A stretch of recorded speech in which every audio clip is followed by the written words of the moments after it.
تراي كونا كوني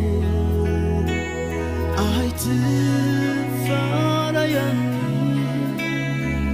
أتبغ بفلت كنت واتعني تراي كونا كوني أيتفاريني أتبغ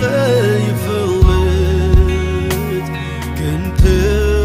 واتعني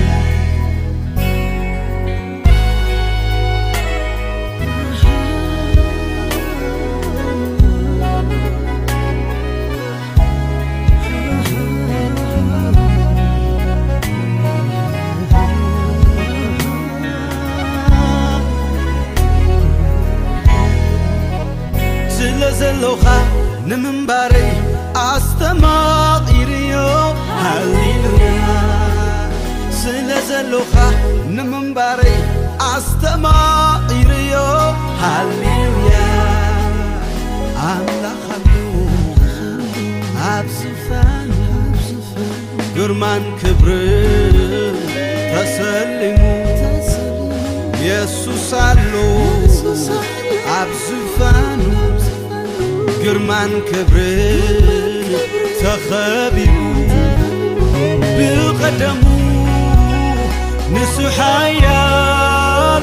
فطرات كله يسوس يبل بقدمو نسحايال فطرات كله يسوس يبل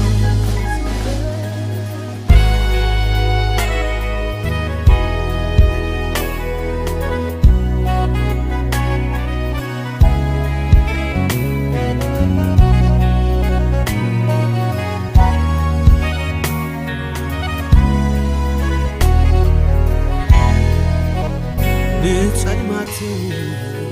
سوي كايو مبرهنكا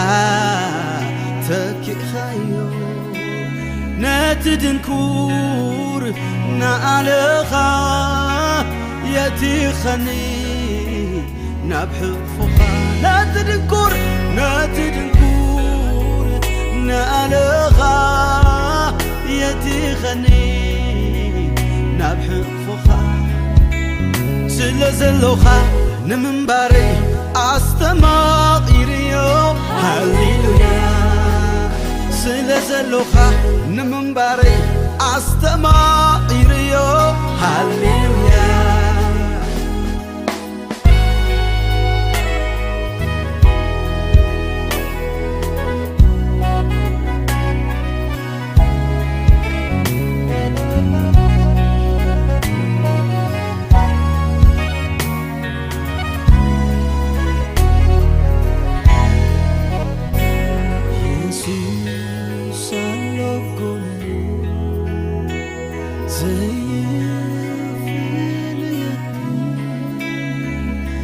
أرجع كتير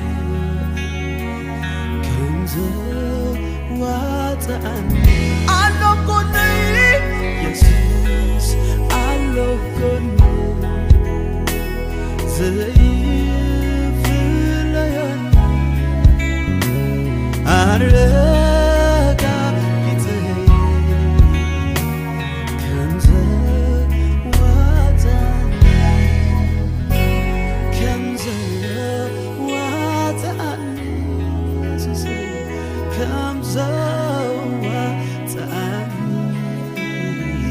Come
ኢየሱስ ክርስቶስ ጎይታዬ ሰላም ነብይ እግዚአብሔር መጻና እግዚአብሔር ዝገበራ ማለቴ ለና እግዚአብሔር ቃል ሃሌሉያ ባአን ተሐጎስ ባህ ይበለና ይበል እግዚአብሔር ይመስገን ስለዚህ بعدمنا እግዚአብሔር ነዛ ማዓት እዚ አውሲቁ አቤቱ ደውልና ከነመስግነው ጎይታ ስለዝረዳና ክብርን ይስጥና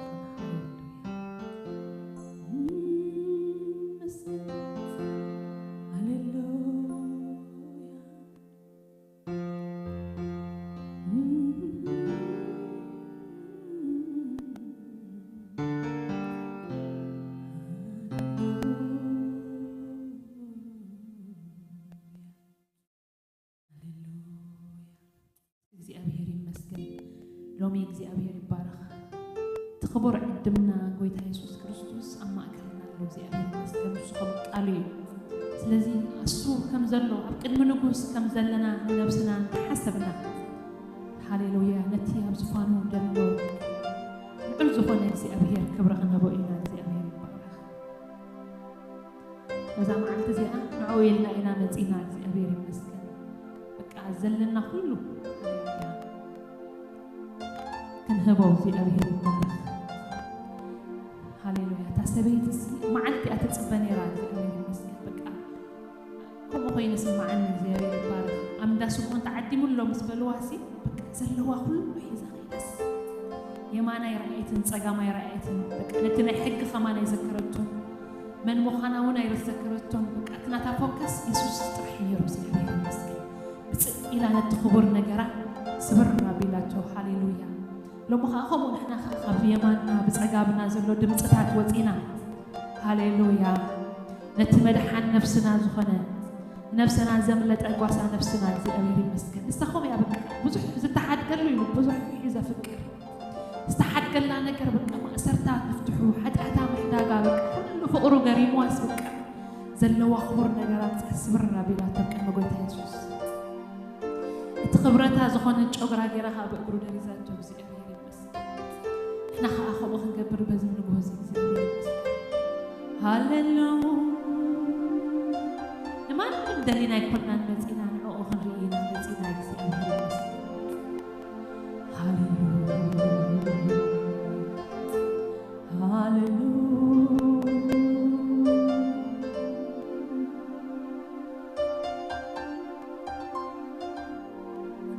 ሰባት በሪ ደሊ خلو يوم ወለቅ መዛምርቱ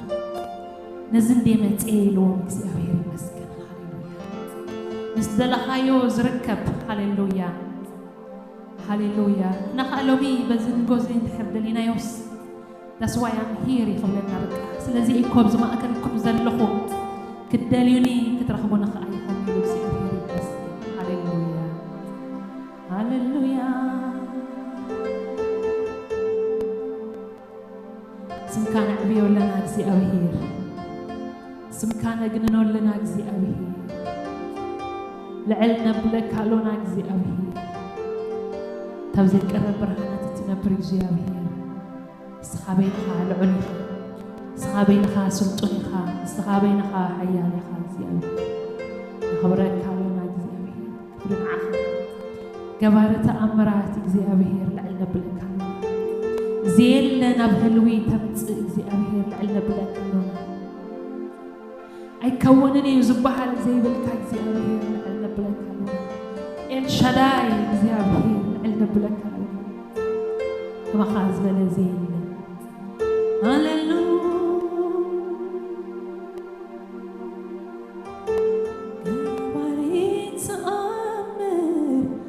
جباريت أمر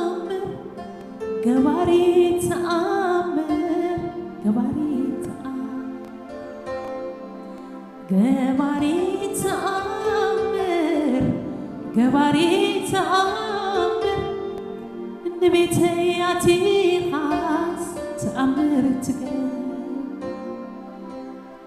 جباريت أمر جباريت أمر وشات اياتيها تاريخي تلت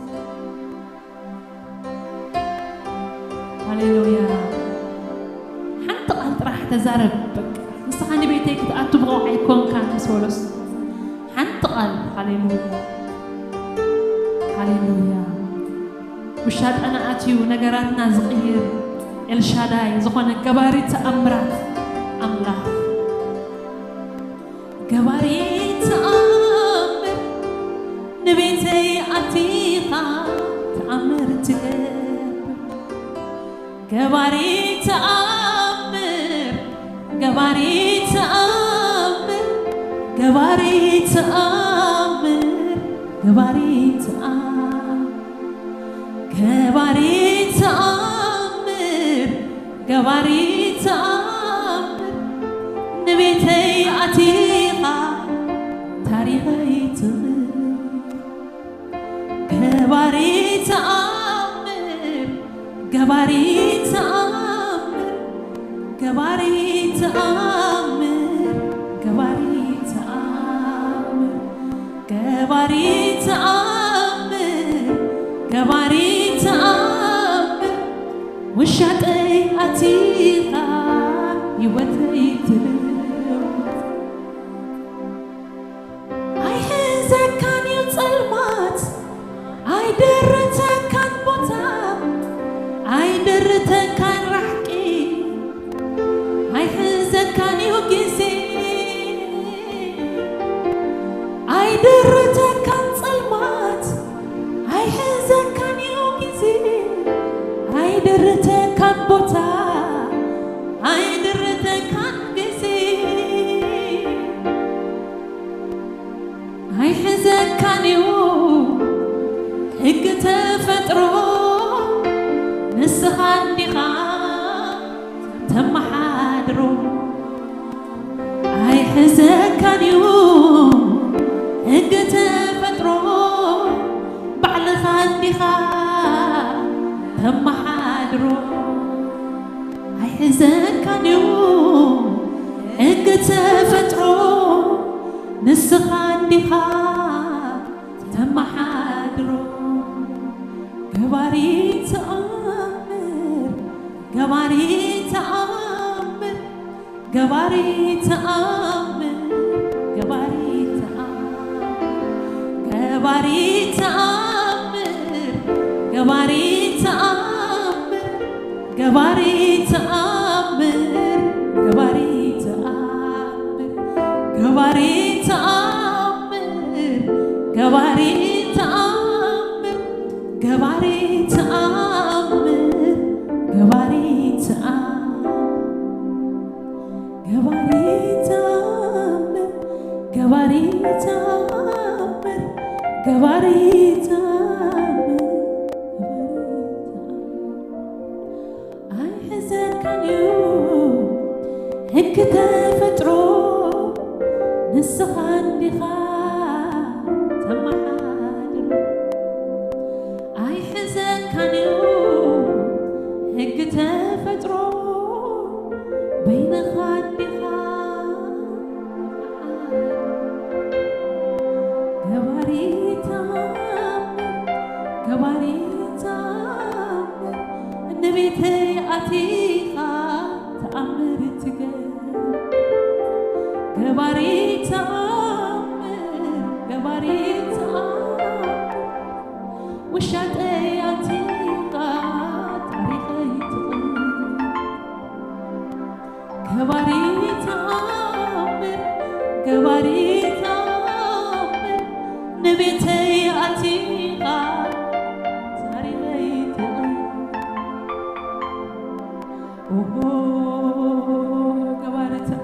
እግዚአብሔር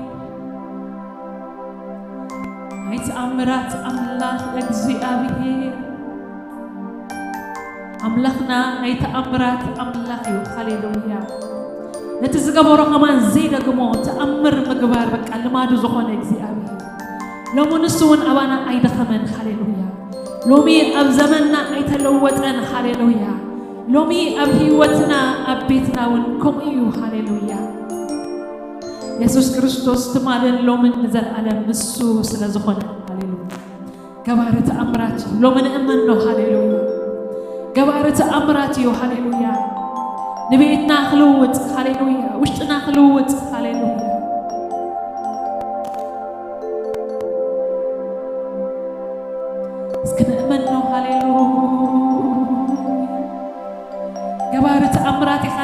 زربله هاليلويا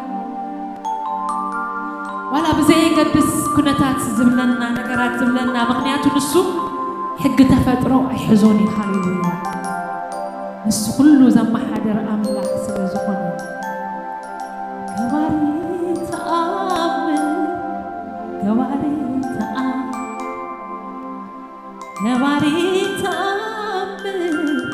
قواري تأمل قواري تأمل قواري تأمل نتعلمات برهان زقبر قواري تأمرات نموت عزازمتي هيوت زهم قواري تأمرات هاي حزن كان يوم حق تفترو نسقان بها تمحادرو قواري تأمل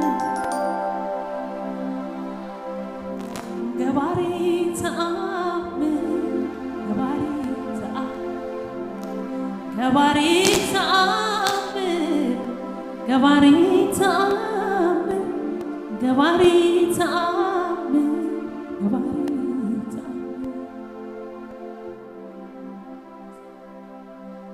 قواري تأمل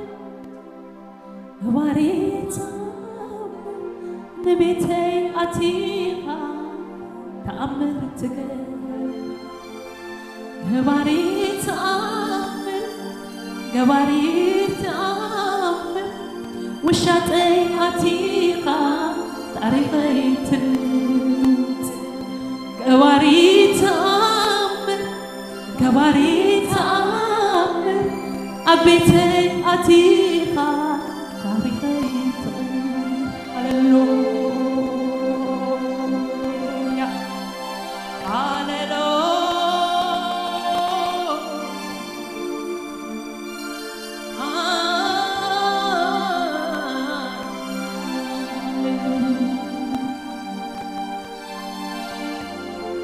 اسكل علنا كل حواتي نزريت أمرات أملاح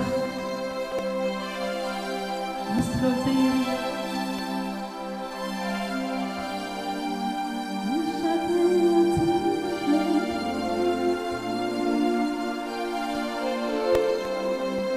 لبي عافلفني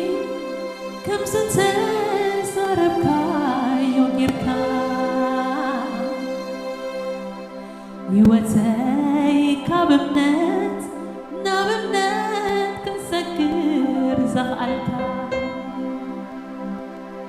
بملقات بزي ترف وكلكا يسوسي يا ويخا يسوسي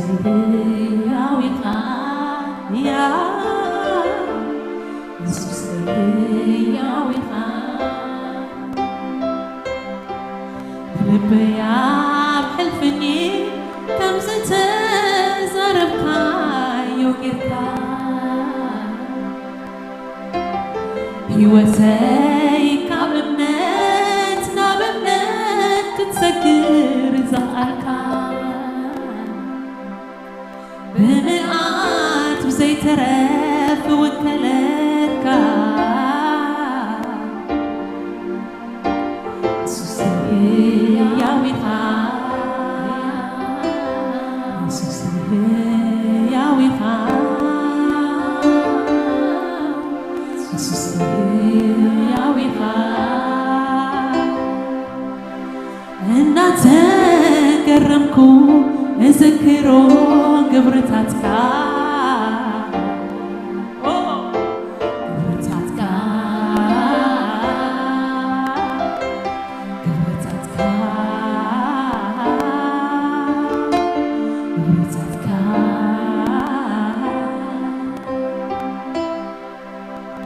ልብያ ሕልፍኒ همزة زاربها يوغيرها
ጎይታ በዝን ጎዚ ክንኣምኖ ይደልየና ኣሎ ኣሕዋት I don't know ብምንታይ ንሓልፍ ኣይፈልጥን ነዚ ናይ ተኣምራት ኣምላኽ እግዚኣብሔር ግን ኣሎም ክንኣምኖ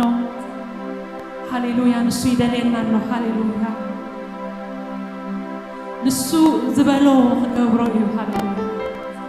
ንሱ ዝበለና ክገብሮ እዩ ሃሌሉያ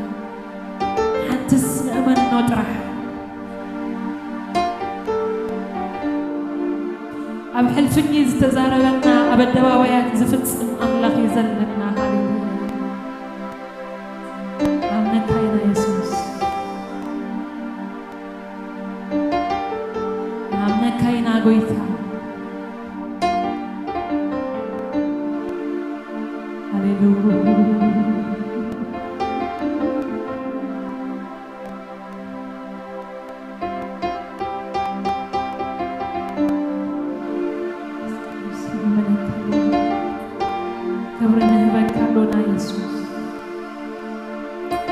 መንፈስ ቅዱስ እመነካ ኣሎና ኩሉ ከም ትኽእል ንኣምን ኣሎና ዝተዛረብካዮ ቃል ተስፋ ከም ትፍጽም ንኣምነካ ኣሎና ኣሜን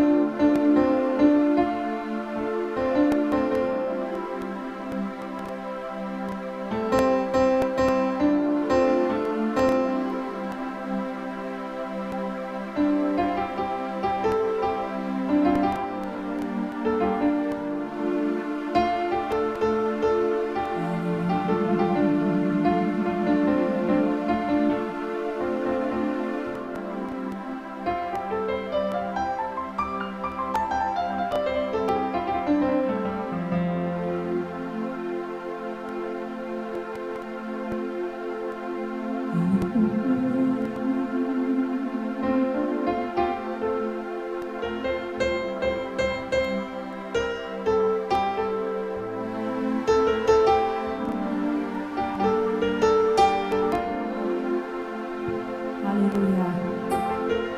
ክብርን እግዚአብሔር ይሁን ሃሌሉያ ጎይታ በመዝሙር ጌርና ልዕል ከነበሎ ኢና እግዚአብሔር በመልአት አማተልና ኣሎ በመንፈሱ ሃሌሉያ ሃሌሉያ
حشني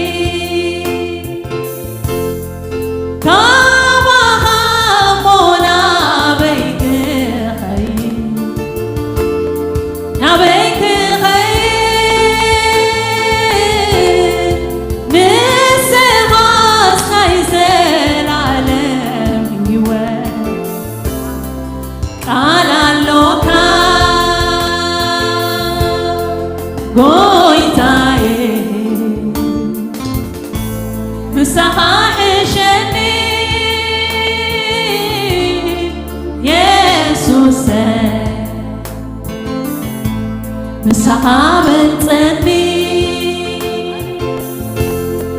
كما خافونا بيك خير نبيك خير نسمع سيزر على بيوان أنا اللوكا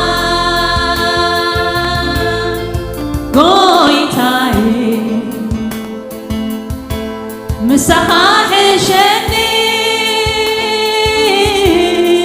يسوس مسحاب تني سحاب قوي كما غامونا بيك خير نبيك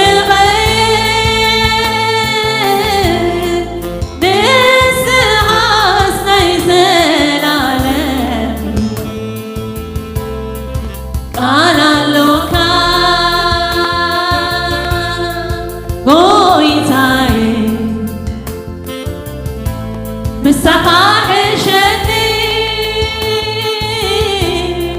يسوس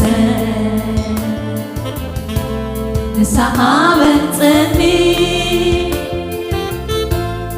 وقويتاي مسحاح شني يسوس مسحاب تني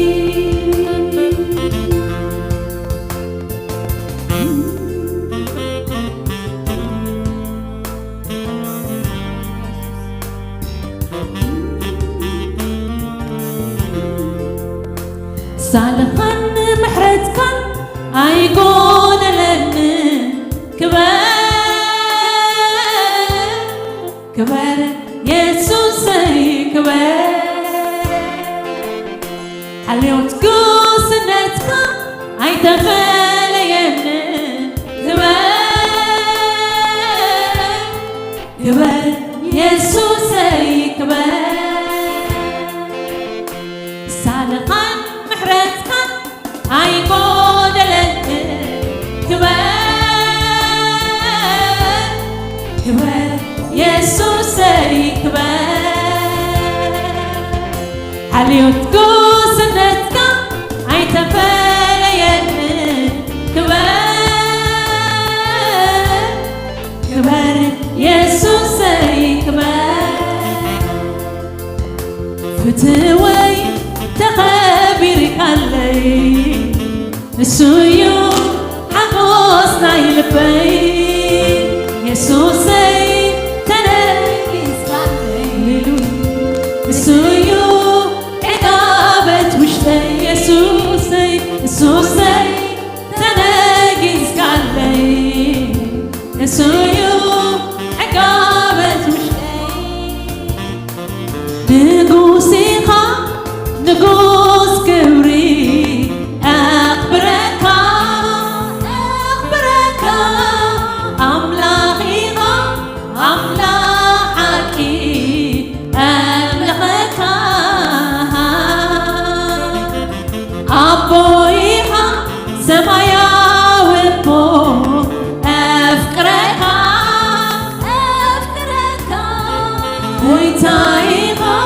ويتاهي وتاي قزعك نقوسيها نقوس كبري أخبرك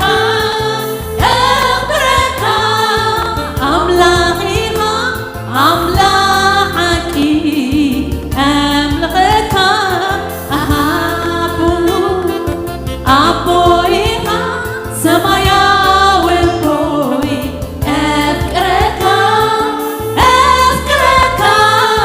ጎይታዬ ጎይታዬ ወተይ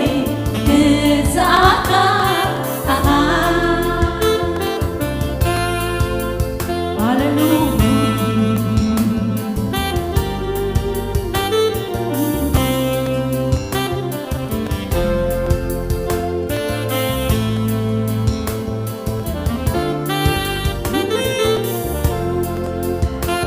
አብዝናይ ግሽነት ስደት ዘመነይ ክበር ክበር ኢየሱሰይ ክበር ንስኻ መስገናይ ንስኻ መዝሙረይ ክበር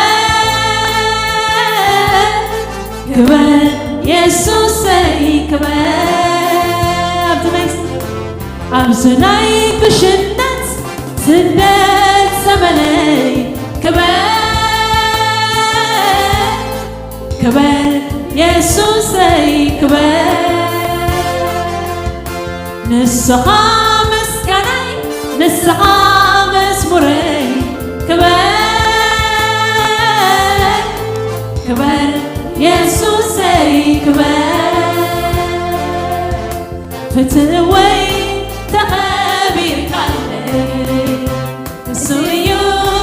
ዓጎስ ናይ ልበይ ኢየሱሰይ ተነጊስካለይ እሱ እዩ ዕጋበት ውሽጠይ ኢየሱሰይ ተኸቢርካለይ እሱ እዩ ዓጎስ ናይ ልበይ ፍትወይ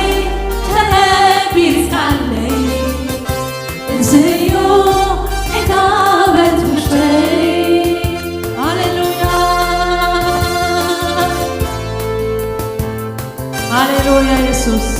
ኣብ ናይ ስደት ግሽነትና ንስኻ ክበር ስርዓታትካ መዝሙርና እዩ ጎይታ ንስኻ ክበር ኢየሱስ ኣምላኽ ኢኻ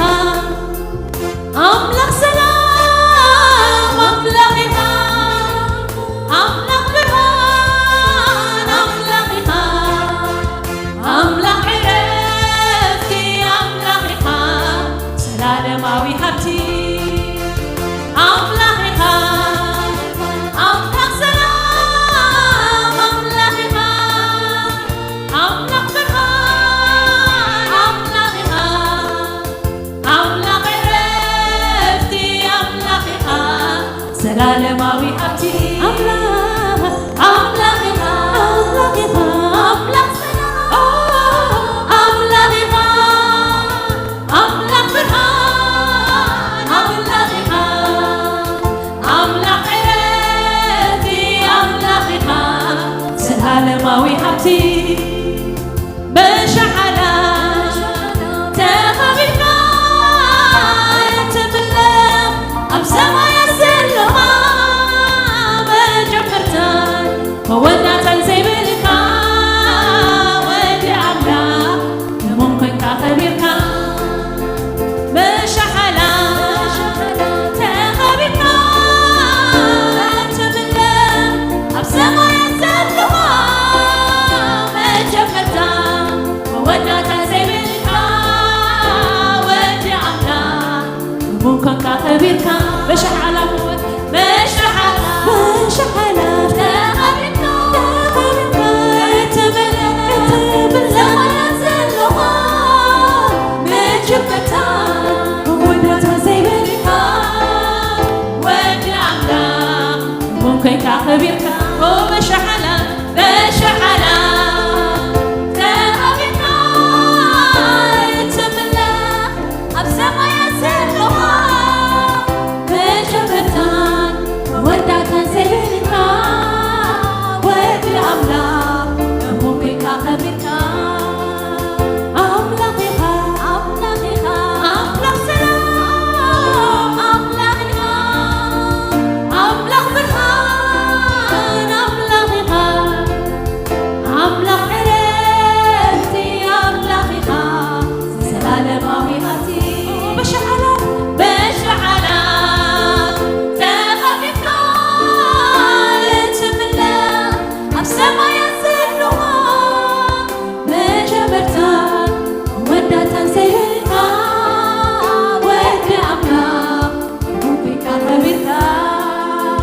بشحلة تخبيبك اتمنى أبسما يسلوها بجبرتا وداتا زينك ودي أبلا مكيك خبيبك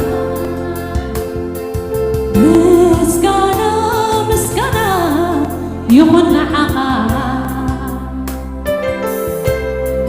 مسكنا والنسي يمسحها بقدمها مسكنا يخن عقا مسكنا والنسي يمسحها بقدمها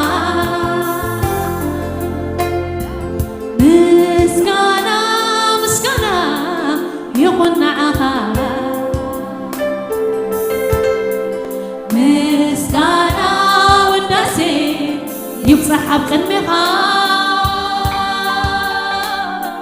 مسكنا يخن عقا مسكنا والنسي يمسحها بقدمها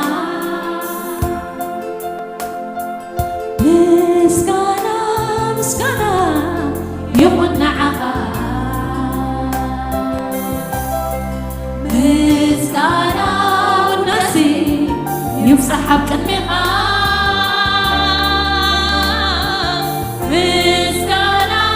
مسكنا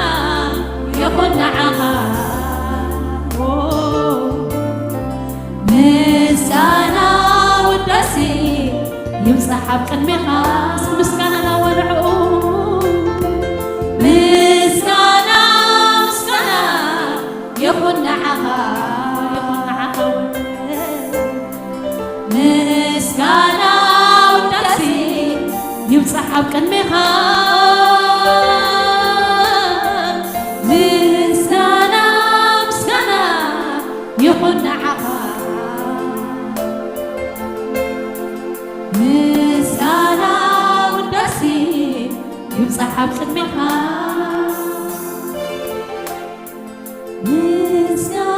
مسكنا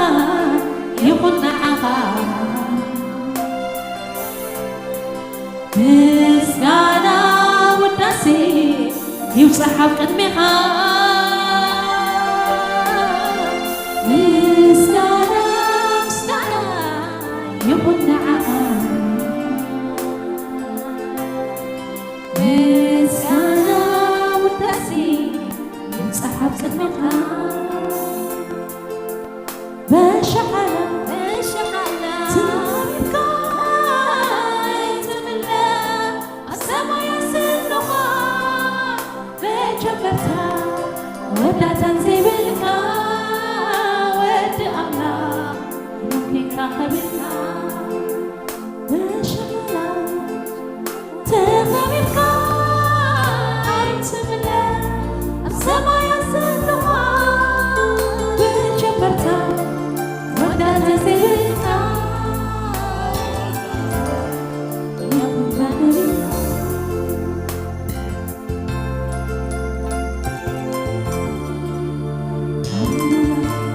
مسكنا نخوصد السوية قنبوي وحليلويا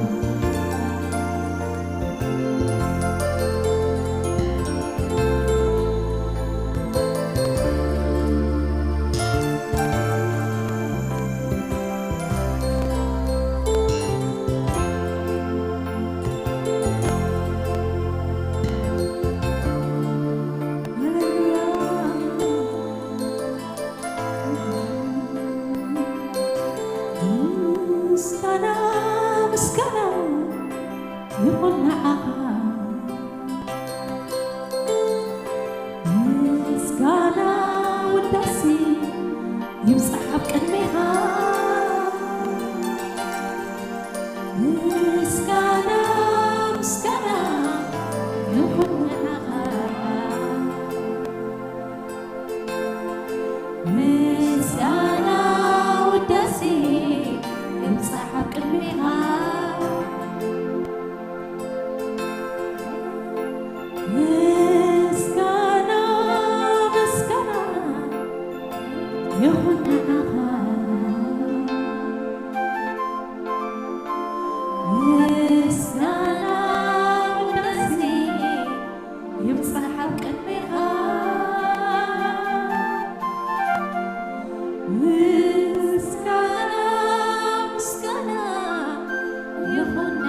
ምስጋና ዝተፈራካ ገባረ ተአምር መስግነካ ሎና እግዚአብሔር ሃሌሉያ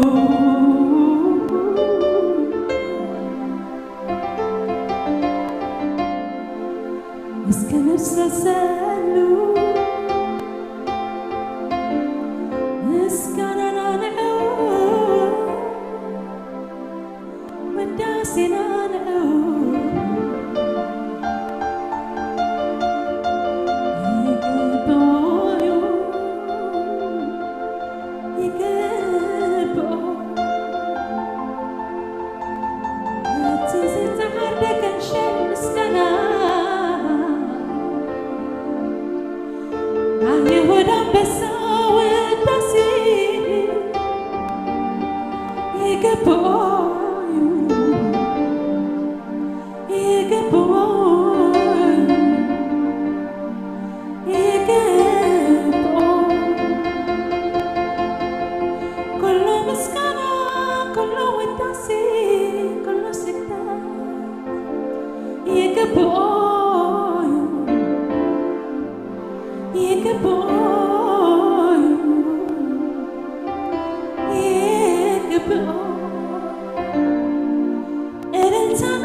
ንሱ ጎይታ እዩ አሜን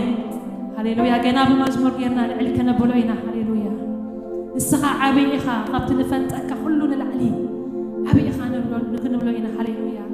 ብኹነታትና ኣይንድረትን ብነገራትና ኣይንድረትን ብንሰምዖ ኣይንድረትን ንስኻ ዓብይ ኢኻ እግዚአብሔር ዓብይ እዩ ሃሌሉያ ምስ ማንም ኣይወዳደርን እግዚአብሔር ሃሌሉያ ሃሌሉያ ኢየሱስ ዓብይኻ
ዓቢኻ ዓቢ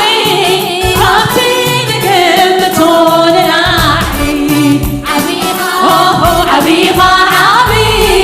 ካብቲ ንግምቶን ላዕሊ ሓያል ሓያል ኣብ ዘመናት ምሉእ ሓያል እግዚአብሔር ሓያል ግኑን ግኑን ግኑን ኣብ ዘመናት ምሉእ ግኑን እግዚአብሔር ግኑን ዓቢ ዓቢ ዓቢ ኣብ ዘመናት ምሉእ ዓቢ እግዚአብሔር ዓቢ ክንደይ ክንብሎ ዝሓለፍናዮ ክንደይ ክንብሎ ዘሳገርካና ክንደይ ክንብሎ ዝሓለፍናዮ ክንደይ ክንብሎ ዘሳገርካና ትማል ዓቢ ሎሚ ዓቢ ንዘለዓለም ንስኻ ዓቢ ተዘምሩ ኣይውዳይ ብቓላት ኣፍና ኣይግለጽን ዓቢኻ ዓቢኻ ዓቢ ካብቲ ንግምቶን ላዕሊ ዓቢኻ ዓቢኻ ዓቢ ካብቲ ንግምቶን ላዕሊ ዓቢኻ ዓቢኻ ዓቢ ካብቲ ንግምቶን ላዕሊ ዓቢኻ ዓቢኻ ዓቢ ካብቲ ንግምቶን ላዕሊ ሓያል ሓያል ኣብ ዘመናት ምሉእ ሓያል እግዚአብሔር ሓያል ሓያል ሓያል ኣብ ዘመናት ምሉእ ሓያል እግዚአብሔር ዓቢ ዓቢ ዓቢ ኣብ ዘመናት ምሉእ ዓቢ እግዚአብሔር ዓቢ ዓቢ ዓቢ ኣብ ዘመናት ምሉእ ዓቢ እግዚአብሔር ግኑን ግኑን ግኑን ኣብ ዘመናት ምሉእ ግኑን እግዚአብሔር ዓቢ ዓቢ ዓቢ ኣብ ዘመናት ምሉእ ዓቢ እግዚአብሔር ግኑን ግኑን ግኑን ኣብ ዘመናት ምሉእ ግኑን እግዚአብሔር ግኑን ሓያል ሓያል ኣብ ዘመናት ምሉእ ሓያል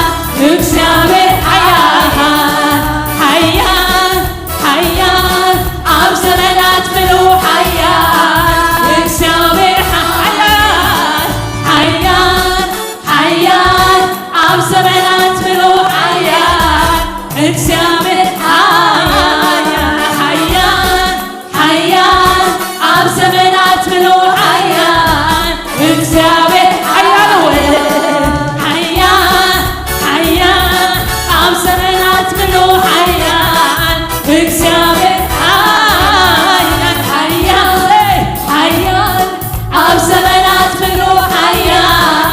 እግዚአብሔር ዓቢ ዓቢ ዓቢ ኣብ ዘመናት ምሉእ ዓቢ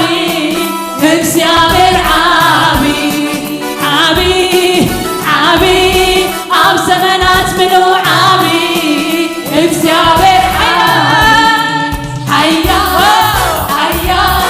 ኣብ ዘመናት ምሉእ ሓያል እግዚአብሔር ሓያል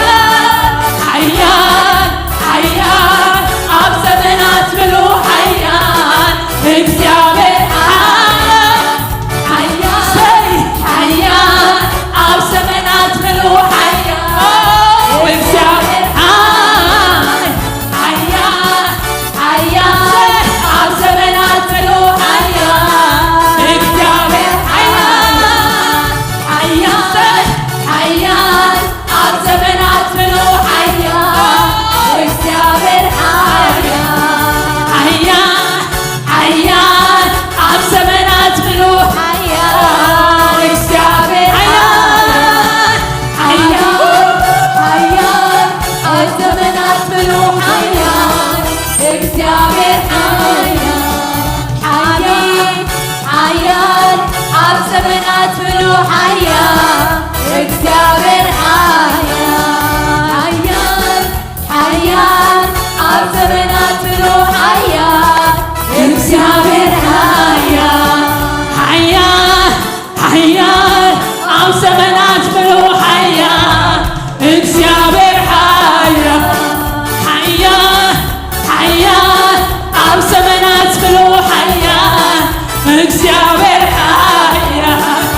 حيان حيان حيان يخاف زمنات حيان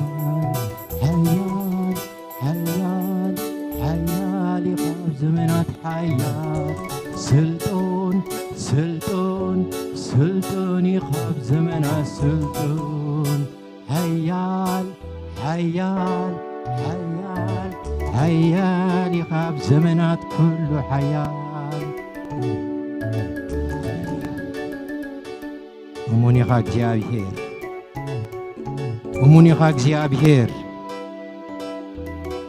كيران كازي تبتخ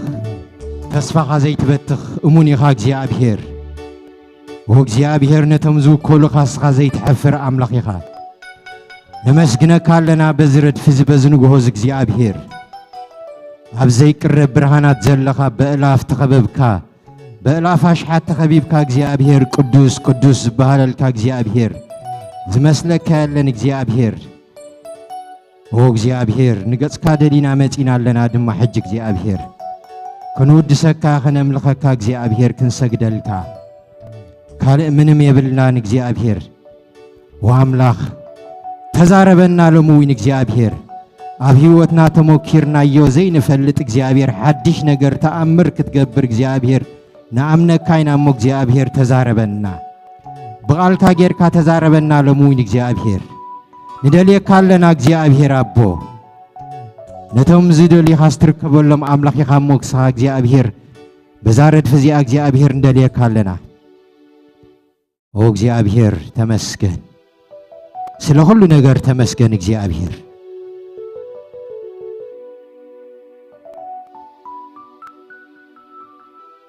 ህላውነት ካምሳና አለ እግዚአብሔር ዘይተሐድግ ዘይተጥንጥን እግዚአብሔር ኦ እግዚአብሔር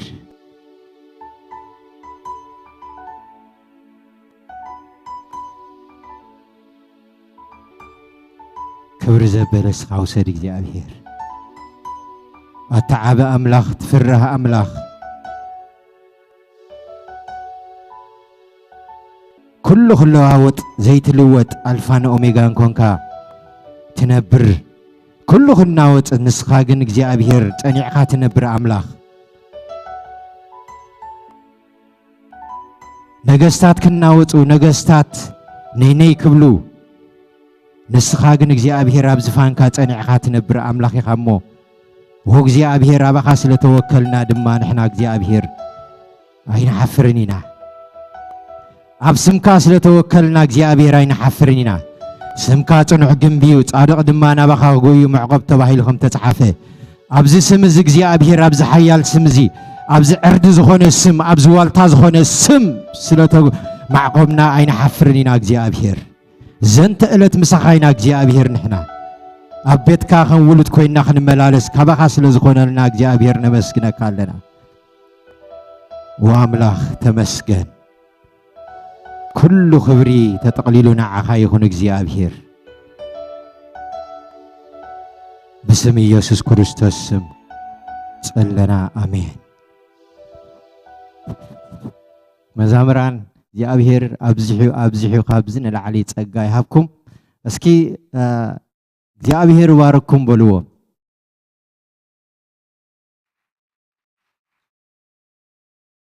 ሃሌሉያ كلخاتكم كما يكنيكم قاع نبيت እግዚአብሔር بدحان መጻኹም አሜን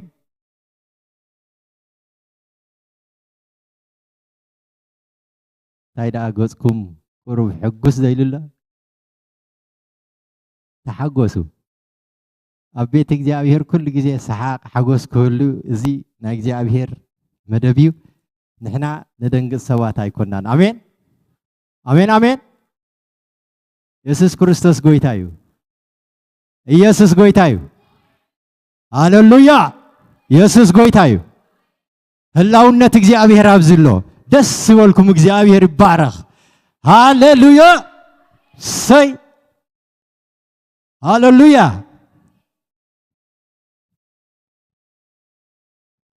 አረን እግዚአብሔር ተወከለ ሓፊር ይፈልጥኒ ኃይል ይምላአኹም በቃ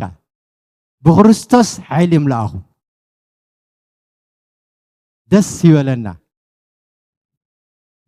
ኩሉ ሰዓት ተሓጎሱ ደጊመ ተሓጎሱ ብለኩም ኣለኹ ኢሉ ሃዋርያ ጳውሎስ ነገራት ስለ ዝመልዓልና ወይ ነገራት ስለ ተኸናወልና ኣይኮንናን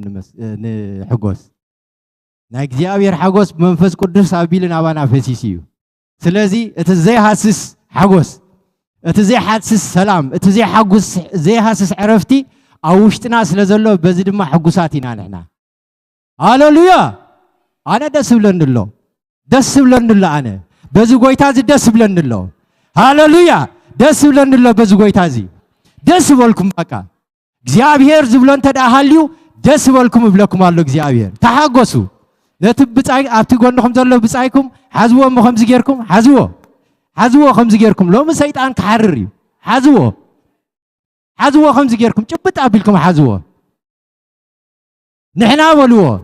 ውሉድ ኣምላኽ ኢና ኣባና ተራ ይብልካን ከምዚ ጌርኩም ተንዒኩም ወይ ንጸላኢ ኩሉ ግዜ እንተኣሽም ድኸውን ሁዋሪ በልዎ ንሕና ናይ ኣምላኽ ኢና ንሕና ግራት ኣምላኽ ኢና ንሕና ውሉድ ኣምላኽ ኢና ሃሌሉያ በቃ ደስ በልኩም ኣይንጨነቕ ቶም ንእግዚአብሔር ዝውከሉ ቶም ንእግዚአብሔር ዝእመኑ ከምታ እንታይ ኢልዋ እታ ንዘለዓለም ትነብር እንታይ እታ ንዘለዓለም ትነብር ከረን ጽዮን እዮም ኣሜን እወ ስም እግዚአብሔር እንድሕር ተወኪልካዮ ኩሉ ግዜ ስም እግዚአብሔር ዕርዲ እዩ ማንም መጺኡ ኣይፍርሶኒ ጽኑዕ ግንቢ እዩ ጻድቕ ድማ ናብኡ ጎዩ ይምዕቆብ ስለዚ ነዚ ኣምላኽ ህያው ዝኾነ ኣምላኽ ኢና ንምልኽ ዘለና ዘሕፍር ኣምላኽ ኣይኮንና ንምልኽ ዘለና ዳጎር እዚ ባዕሎም ዝሰርሕዎ ይዒንቲ ከለዎ ዘይርኢ ኣፍንጭ ከለዎ ደይሽትታ ንዕኡ መሻክን ክብሉ ውዕሉ ንሕና ግን ነቲ ሰማይን ምድርን ዝፈጠረ ኣምላኽ ህያው ዝኾነ ዘለዓለማዊ ኣምላኽ ንዕኡ ኢና ነመስግን እስኪ ነዚ ኣምላኽ እዚ በቃ ሃሌሉያ ሰይ ሃሌሉያ ጉዝ ኣምላኽ ኣይኮንና ንምልኽ ሰማይን ምድርን ነቲ ህያው ኣምላኽ በቃ ትዘፍቅረና ኣምላኽ እቲ ገና ሓጥኣን ከለና በቃ ገና ሓጥኣን ከለኹምሲ መን ኣፍቂርና እግዚአብሔር ኣፍቂርና ነቲ ሓደ ወዲ ድማ ብምሃብ እንታይ ጌርና ተበጂና ኣነ በልዎ በቃ ኣነ ሰይጣን ሎም ክሓር ደልየ ኣለኹ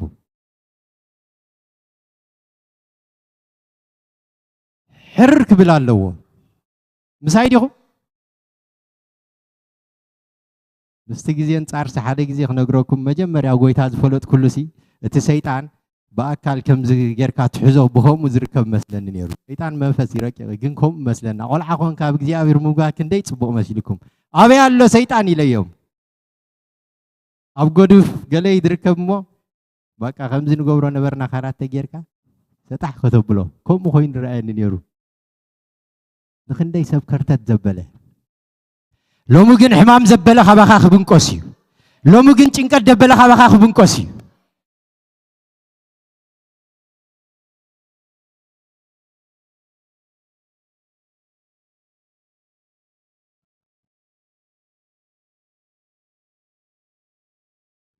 ክብርን ኣምላኽ ይኹን ሃሌሉያ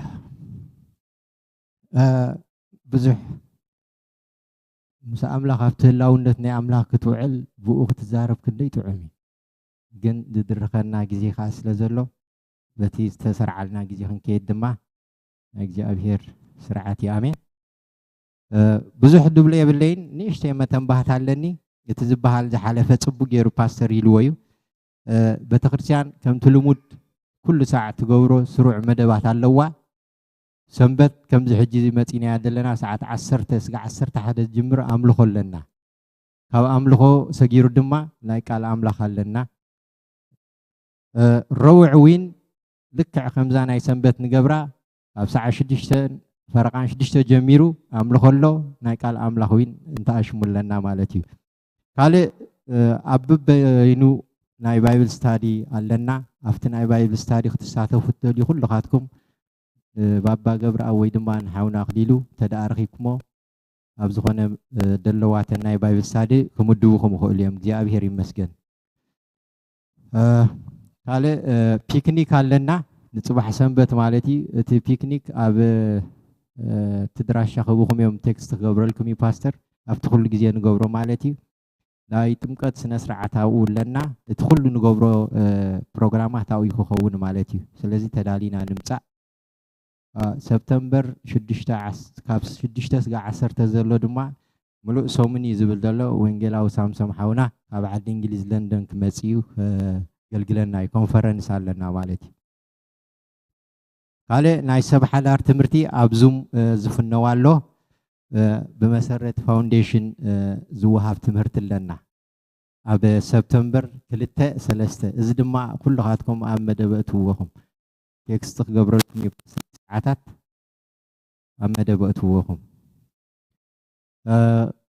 እግዚአብሔር ይመስገን ካልእ ብዙሕ ይብልና ሎማዓንቲ ናይ ድራር ጎይታ ኣለና ብሓንሳብ ኮይና ክንወስድ ኢና ተኺልና ናፍቲ ክቡር ዝኾነ ቃል ኣምላኽ ልብና ከፊትና እግዚአብሔር እንታይ ብለና ሎማዓንቲ ዊን የእምሮና ጥርንፍ ኣቢልና ናብ ካልእ ከይወሰድና ፀሊልና እግዚአብሔር ሎም ክዛረበና እዩ ንዓይ ክዛረበኒ እንድዕ ንዓኻትኩም እስኪ ተኣምን ነፍሲ ብቃሉ ገይሩ ክዛረበና እዩ ሎማዓንቲ ኣሜን ኦኬ ነዚ መድረክ ንሓውና ሲራክ ሰባኻ ኣይኮን ኩሎም ማዓንቲ ንሓውና ሲራክ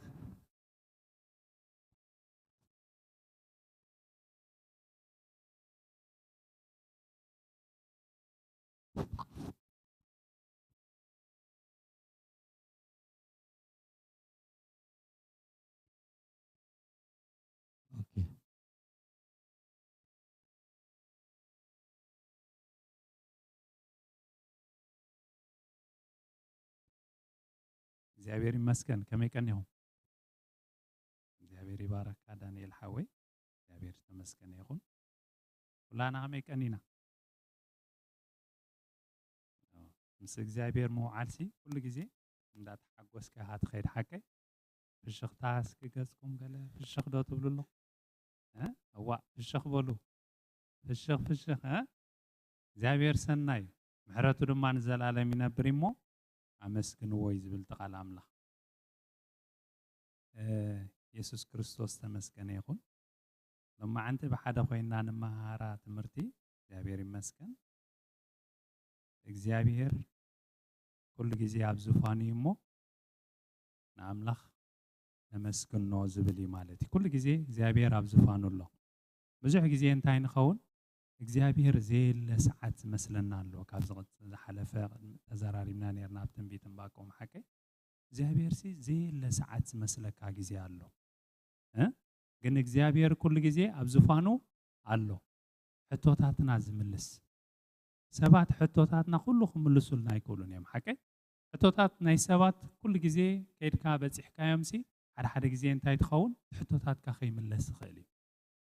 እግዚአብሔር ምሳኻ ስለዘሎ ግን ሕቶታት ኩሉ መልስ ኣለዎ እግዚአብሔር ይመስገን ሓደ እዋን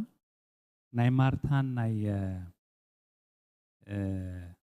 ማርያምን ኢና ብሓደ ክንርኢ ኣልዓዛር ሓወን ኣዝየን ዝፈትዎ እሲ ሞይቱ ሕጂ ቅድሚ ምማቱ ንኢየሱስ ክርስቶስ ከምዚ ደብዳቤ ንብሎ ከም ደብዳቤ ዓይነት ልኢኸናሉ ነይረን ማለት እዩ እንታይ ማለት እዩ ኢየሱስ ክርስቶስ ዝኣዚኻ ትፈትዎ እሲ ይሞት አለሞ መጽኻስ ፈውስ ክትቦ ዝዓይነቱ እዩ ማለት እዩ ሕጂ ከምዚ ምስ በልኦ ኢየሱስ ክርስቶስ ግን ስቕ ኢሉ ሕጂ ስቕ ምስ በለ እንታይ ኮይኑ ኣዝዩ ዝፈትዎም ዝነበረ እቶም ፋሚሊኻ ብጣዕሚ ዝፈትዎም ነይሩ ኢየሱስ ንሰለስቲኦም ንማርያም ንማርታ ንኣልዓዛር ኣዝዩ ዝፈትዎም ነይሩ ሕጂ ምስ ተረፈ እንታይ ዳ ኮይኑ ኢየሱስ ተሪፉ ስቕ ኢሎም ቶም ገዛ ማለት እዩ ድሕሪ 4 መዓልቲ 3 መዓልቲ ይኸውን ምጽእ ይብል ኢየሱስ ማለት እዩ ናብቲ ገዛ ሕጂ ብሰብኣዊ ነገር ተረዲኦሞ ምክንያቱ ሕጂ ሞይቱ እዩ እንደገና ከዓ ኣብ መቃብር ኣትዩ እንደገና ድማ ጨንዩ ስለዚ ሲ ከመይ ጌርካ ከዓ ሕጂ ዳ ትመጽእ ኦሮማይ ተወዲኡ እንዲት ነገር ይብልዎ ማለት እዩ ኢየሱስ ክርስቶስ እንታይ ኢልዎ ኣባይ ዝተወደአ ንዓኻትኩም ዝመስለኩም ኣባይ ግን ዝውዳእ ነገር የለን ንሱ ዘሕው ስለ ዝኾነ እንታይ ገይሩ ፈዊስዎ ሕጂ ክፍውሶ ከሎ ምናልባት ከም ሰብ መጠ እንታይ ኮይኑ ትስእል ራእየንሲ ከም ሰመጥ ምስተጠራት ኢሮም ደኾኑ ምክንያቱ ዝሞተ ነገር ክትስኢልካ ኣይትጽበን ኢኻ ሓቂ ብዙሕ ግዜ ሞይቲ ተወዲ እቲ ነገር በቃ ሕጂ 4 ነጥብ ተገይሩሉ ኢኻ ትብል ግን ኢየሱስ ክርስቶስ ኣብ መንጎኦም ከሎ ክመላለስ ከሎ ናበይ ትኸይድ ሓደ ግዜ ናብቲ ናይ ስጋዊ ዝኾነ ሎጂክ ንብሎ ወይ ከዓ ዝኣመኽንዮ ንብሎ ነገር ናብኡ ንኣቱ ሕጂ ዳኣ ተወድአ ነገር ዳኣ ታ ኢየሱስ ቅድም ፀዊዕናካ ዘይገበርካዮስ ሕጂ ዳኣ እሞ ተወዲ እንዲቲ ነገር ኢሎሞ ኢየሱስ ግን እንታይ ገይሩ ከይዱ እንታይ ክገብሮ ከሎ ከተስኦ ከሎ ንርኢ ልክዕ ከምዚ ዓይነት ነገራት ኣብቲ ጉዕዝኡ ኩሉ ግዜ የጋጥሞ ነይሩ ኢየሱስ ክርስቶስ ክኸይድ ከሎ ኩሉ ግዜ ኣብ ዝኸዶ ዘበለ ክፍውስ ከሎ ከምዚ ዓይነት የጋጥሞ ሓደ እዋን ድማ እንታይ የጋጢሞ እዚኦም ካብ ብጣዕሚ እዮም ዝገርሙኒ ሓሚምዎም ሰብሲ ሕጂ ብቅድሚ ገዛ ከኣትዉ ኣይከኣሉን እንታይ ገይሮም ሰብ ስለ ዝበዝሐስ ብምንታይ እትየሞ ብናሕሲ ብላዕሊ ተሰኪሞም እትየሞ ሕጂ ኢየሱስ ክርስቶስ ብጣዕሚ ገሪምዎ ንዑ ድማ እንታይ ክገብር ከሎ ንርኢ ክፍውሶ ከሎ ንርኢ ሕጂ ኢየሱስ ስለ ዝሓዝና ኩሉ ግዜ እንታይ ክንከውን ኣለና ይኽእል ኣምላኽ ስለ ዘለናሲ እቲ ናይ ፈውሲ ኩሉ ግዜ ኣሎ ኢልና ከነኣምን ይግባአና ማለት እዩ ዝሓመመ እንተሎ እንታይ ይገብር ናብ ኢየሱስ ይመጽእ እሞ ይፍወስ ዝደለየ ነገር እንተሎ ናበይ ይመጽእ ናብ ኢየሱስ ይመጽእ እሞ ይረክብ ሓቂ ከማ እንዳ ትብል ኳሕኳሕ ተብሉ ትማዕጾ ድሓር እንታይ ይገብር ይኽፈተልኩም ሕጂ ኳሕኳሕ ከይበልካ ግን ክኽፈት ኣይክእልን እዩ ማለት እዩ ሕጂ ናተይ ናትኩም ዕላማ እንታይ ማለት እያ ምኹሕኳሕ እያ ናብ ኢየሱስ ከይድካ ስታይ ምግባር ምኹሕኳሕ ብኸመይ መገዲ ኢኻ ናብ ኢየሱስ ትኹሕኩሕ እስኪ ብኸመይ መገዲ ናብ ኢየሱስ ትኹሕኩሕ እግዚአብሔር ይባረኩም ብምንታይ ዓዊልና እስኪ ብጸሎት ናትና ማዕጾ ኳሕኳሕ መበሊ እንታይ እዩ ማለት እዩ ጸሎት እዩ መፍታሕ ዝኣበየና ነገር ናብ ምንታይና ንመጽእ ናብ ኢየሱስ ብምንታይ ንረኽቦ ብጸሎት ኣብቲ ብሉይ ኪዳን ዝገርመኩም ናይ ብሉይ ኪዳን ክሓስብ ከለኹ ግርም እዩ ዝብለኒ ትኽኢልካ ንኢየሱስ ክትረኽቦ ይትኽእልኒ ኢኻ ትኽኢልካ ንኣምላኽ ክትረኽቦ ይትኽእልኒ ኢኻ እንታይ ክህልወካ ኣለዎ መስለኩም መንገኛ ክህልወካ ኣለዎ ትኸዶ ነገር ክህልዎ እስራኤላውያን ሙሴ ነይሩ መንጎኞ መንጎ ኮይኑሲ ትኽኢሎም ከኣትዉ ይክእሉ እዮም ወይ ከዓ ካህን ክህሉ ኣለዎ ሊቀ ካህን ክህሉ ኣለዎ ኣብ ዓመት ሓደ ግዜ ናብቲ ቅድስተ ቅዱሳን ዝኣቱሲ ሓደ እንደገና ከዓ ኣብ ዓመት ሓንሳእ ጥራሕ እዩ ዝኣቱ ናይ ኩሉ ሓጢኣት ናይ ገዛ ርእሱን ናይ ብሙሉእ ህዝቢ እስራኤል ሒዙ ይኻ ዝኣቱ እቲ ዝገርመኩም ይመውት ድዩ ይድሕን ከዓ ኣይፈልጥን እዩ ብሓጢኣቱሲ እግዚኣብሔር ኣብታ ቅድስተ ቅዱሳን ምስ ኣተወ ስታ ክገብሮ ክእል እዩ ክቐትሎ ክእል እዩ ክመውት ይኽእል እዩ ብሂል ኣይኮነን ምናልባት ኣብ እግሩ ቃጭል ኣሲሮም እንታይ ይገብሩ ነይሮም እንተሞይቱ ውሽጢ ከኣቱ ስለ ዘይክእል ኣብ መጽሓፍ ቅዱስ ዘሎ እዩ ማለት እዩ ውሽጢ ከኣቱ ስለ ዘይክእልሲ እንተ ደኣ ስሒቦሞ እንተዘይወፅዩ ኣብ ከሎ ተርፍ ማለት እዩ ዝኣቱ የለን ኣብቲ ቅድስተ ቅዱሳን ኣይገርመኩምን ኣብ ብሉይ ኪዳን ከምዚ ነይሩ ኣብ ሓድሽ ኪዳን ግን መንጎኛና መን እዩ ኣባይን ኣባኸሙን ኮይኑ መንጎኛ ዝቐርብ መን እዩ ሙሴ ኣይኮነን ኣብርሃሙን ኣይኮነን ኣይገርመኩምን ሓድሽ ኪዳን ቀይሩልና እግዚኣብሔር ናብ ሰባት ክንከይድ ምዋዓልና ማለት እዩ መንጎኛ ዝኾኑ ሰባት እንታይ ክንገብር ምዋዓልና ኣንታ ጸልየለይ እንዳበልና ምኸድና ማለት እዩ ሓቂ ንሕና በዓልና ጸሊና እዚ ማለት ግን ኣይንጸላለን ማለት ግን ኣይኮነን ሓቂ ካልኻ ከይትርድእዎ መንጎኛና ግን መን እዩ ኢየሱስ ምስ እግዚኣብሔር ኣቦ እንታይ ገይሩ ኣክሰስ መገዲ ፈጢሩልና ማለት እዩ መገዲ ፈጢሩልና ሕጂ መንጎኛ የድልየናን እዩ ካልኣይ ከዓ ናብ እግዚኣብሔር ክትቀርቦ ከለኻ ንእግዚኣብሔር ክትቀርቦ ከለኻ ብሉይ ኪዳን ኣብቲ ቅድስተ ቅዱሳን ዘይኮንስ ኣብቲ ጎቦ ውፁ ይብሎም እሞ እንታይ ኢልዎም መስለኩም እንስሳታት ይኹኑ ካልኦት ሰባት ክትንኪይዎ ኣብቲ ጎቦስ ክቐርቡ ክትንኪዩ ከማንሲ ኣይፈቕደሎምን እየ ኢሉ ሓድሽ ኪዳን ምፅእ ምስ በልና ግን ክንትንኪዮ ጥራሕ ዘይኮነስ እንታይ ክንገብሮ እዩ ዝደሊ እግዚኣብሔር መመሊስና ክንቀርቦ እንተ ደኣ ተንኪዮሞስ ኢሉ እንስሳታት ከይተረፉስ እንታይ ክኾኑ እዮም ከጥፍኦም እየ ክሞቱ እዮም ኩሎም ንስኻ ጥራሕ በይንኻ ውፃእ ኢልዎ ንሙሴ ሓደ ሰብ ኣብ ሙሉእ እስራኤል ሓደ ሰብ ጥራሕ እግዚአብሔር ከምዝ እናገበረ እዩ ዝኸይድ ነይሩ ኣብ ሓድሽ ኪዳን ምስ መጻና ግን ኩሉና ኣመንቲ كلنا أجلجلتي ማንም እቲ ሓደ ግዜ እንታይ ንኸውን እቲ እግዚአብሔር ዝሃበና መሰል እቲ እግዚአብሔር ዝሃበና ውልድነት ከነቃልሎ የብልና ኣኽቢርና ክንሕዞ ኣለና ይኹም ሕጂ ከይድና ናብ ካልኦት ሰባት ዘይኮንና ንኸይስ ናብ መን ኢና ንመጽእ መስለኩም ናብ እግዚአብሔር ኢና ንመጽእ እንቀርብ ከለና ብኢየሱስ ጌርና ኢና ንቐርቦ ቆሎስይኹም ዝብል ናብ ኢየሱስ ናብ እግዚአብሔር ክቐርብ ዘበለ ኩሉስ ብመን ይምጸኒ ኢሉ ኢየሱስ ክርስቶስ ይምጸኒ ኢሉ ስለዚህ እዚ ተረኺብና ዘለና ዕድልስ ኩሉ ግዜ እንታይ ክንገብር ይግባእ ከነመስ ንኣምላኽ ስንታ ክንገብሮ ይግባእ መመሊስና ከነመስግኖ ይግባእ ሳልሰይቲ ድማ ናይ ሓድሽ ኪዳን ናይ ብሉይ ኪዳን ንእግዚአብሔር ምድላይ ወይ ከዓ እግዚአብሔር ክደልዮ ከለኻ ብምንታይ ክደልዮ የደልየካ ብፍልጠት ንምንታይ መስለኩም ሓደ እዋንሲ ብዘይ ፍልጠት ንእግዚአብሔር ይቐርብዎ ነይሮም እቲ ህዝቢ ይመጽእ እሞ ንእግዚአብሔር ከይፈለጠ ስርዓት ኮይንዎ ልምዲ ኮይንዎ ሰው ኢሉ ይቐርቦ ኣብ ዓድና ትዝክሩ ኢኹም ሓቂ እንከይድ ከለና ሕልፍ ክንብል ከለና በቤተ ክርስቲያን እንታይ ንገብር ነርና ቀደም መን ኣሎ እስኪ ኣርእዩኒ ኣይ ከላ ኣይተርእዩንን ኣለኹም ኣሪኹም ዮናስ ካልኦቱን ኣሪኹም እንታይ ንገብር ነርና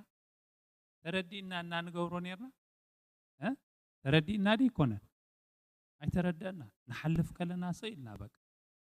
ነናይ ከመስለኩም ነቲ ህንፃ በቲ ህንፃት ስለንሓልፍ ዘለናሲ ናብቲ ህንፃ ይነይሩ ተኣትኩሮትና በዚ ክትሓልፍ ከለኻ ሪኹም እንታይ ማለት እዚ ከይፈለጥካ ከይተረደእካ ብግርህነት ትገብሮ ነገር ማለት እዩ እግዚአብሔር ግን እንታይ ኢልዎም ኣብ ሆሴዕ ምዕራፍ 4 እንታይ ኢልዎም መስለኩም ህዝበይ ሰኣን ፍልጠት እንታይ ይገብራሉ ይጠፍኣሉ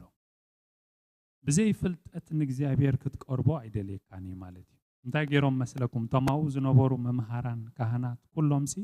ነቲ ህዝብስ መምሃር ከልዮም ኣይምህርዎን ነይሮም ነቲ ህዝቢ ሕጂ እቲ ህዝቢ ድማ ይጠፍእ ነይሩ ህዝበይሲ ሰኣን ምንታይ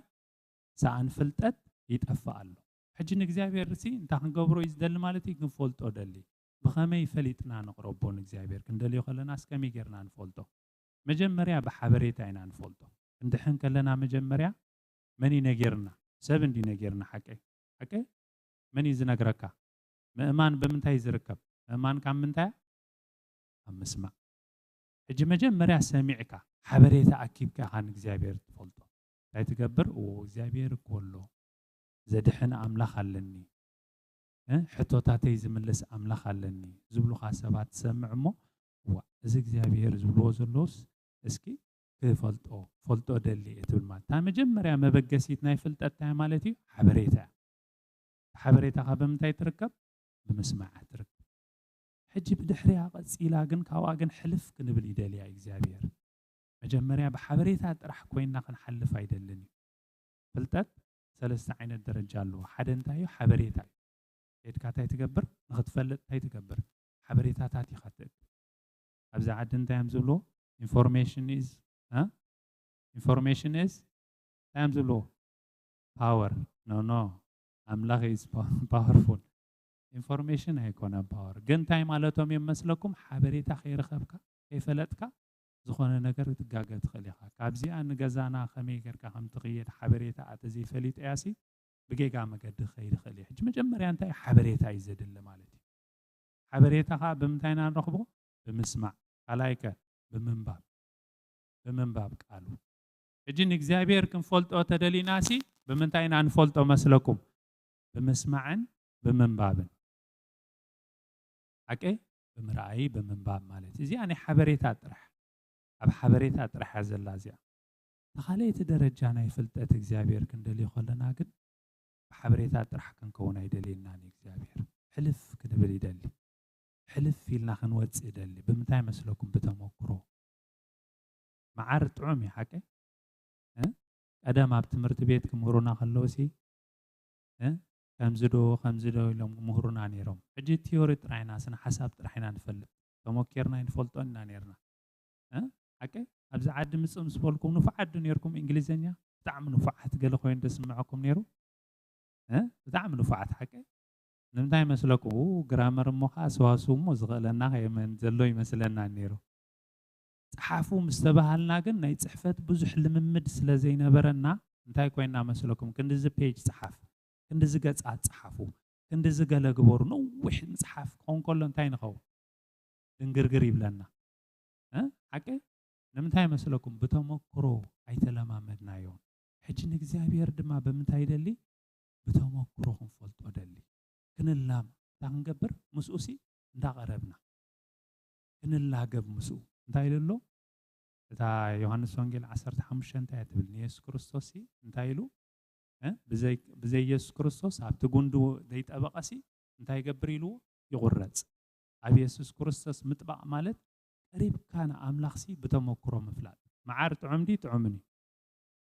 ብሓበሬታ ክትፈልጦ ትኽእል ኢኻ ሓቂ ኣብ ትምህርቲ ቤት ኣቲኻ ዝመዓር ዝኽምቅር ክትብሎ ትኽእል ኢኻ ታሃለይቲ ድማ እንታይ ጥዒምካ ድማ መዓር እንታይ ምዃኑ ድማ ክትፈልጦ ትኽእል ኢኻ ማለት እዩ ሓቂ ስለዚ ብተመክሮ ክንፈልጦ ደለና ታሳልሰይቲ ደረጃ ናይ ፍልጠት ግን ሕልፍ ዝበለት ኣብዚኣ ዝኣትው ሰባት ሂደት ሰባት እዮም እግዚአብሔር ዝኽበሮም ሰባት ኣዝዮም ንእግዚአብሔር ዝፈለጥዎ ሰባት ኣብዚኣ ኣፍ ደገ ኣብዚኣ መስኮት ኣብዚኣ ገዛ እዚኣ እዩ ዘእትዎ ሂደት ሰባት እዮም ኣብ መጽሓፍ ቅዱስ ይረኺቦማ ኩሎም ኣይረኸብዋን መን ንኣብነት ክተቕሰልኩም ነቢ ዳንኤልን ሐዋርያ ዮሐንስን ዝረኸቡ ፍልጠት ካልኦት ሐዋርያት ኣይረኸብዎን ሐዋርያ ጳውሎስ ካሎ ብምንታይ መስለኩም ትረኸባ እዚኣ ብምግላጽ ዝረኸቦ ፍልጠት ኣሎ ትዝክሩ ዲኹም ሐዋርያ ጴጥሮስ እንታይ ገይሩ ሓደ እዋን መን ትብሉኒ ምስ በሎ እንታይ መሊሶም ካልኦት ስቕ ኢሎም ኩሎም ኮለው እቶም ሐዋርያት ሓደ ዝመለሰ የለን ሐዋርያ ጴጥሮስ ግን መልሲ መሊሱ ምስ መለሰ ንስኻ ወዲ ህያው ኣምላኽ ኢኻ ምስ በሎ እንታይ ኢልዎ ኢየሱስ ክርስቶስ እዝስ ኣጀኹም እዝስ ስጋን ደምን ኣይገለጸልካን መን ይገሊጹልካ እግዚአብሔር ብምግላጽ ንእግዚአብሔር ትፈልጦ ድማ ኣሎ እዚኣ ፍሊት ኣፍ ደጊዓ ፍሊት ገዛ እዚኣ ኣዋ ተእቲካ እግዚአብሔር ህላውነት እግዚአብሔር ብምግላጽ ዝፈለጠ ሰብ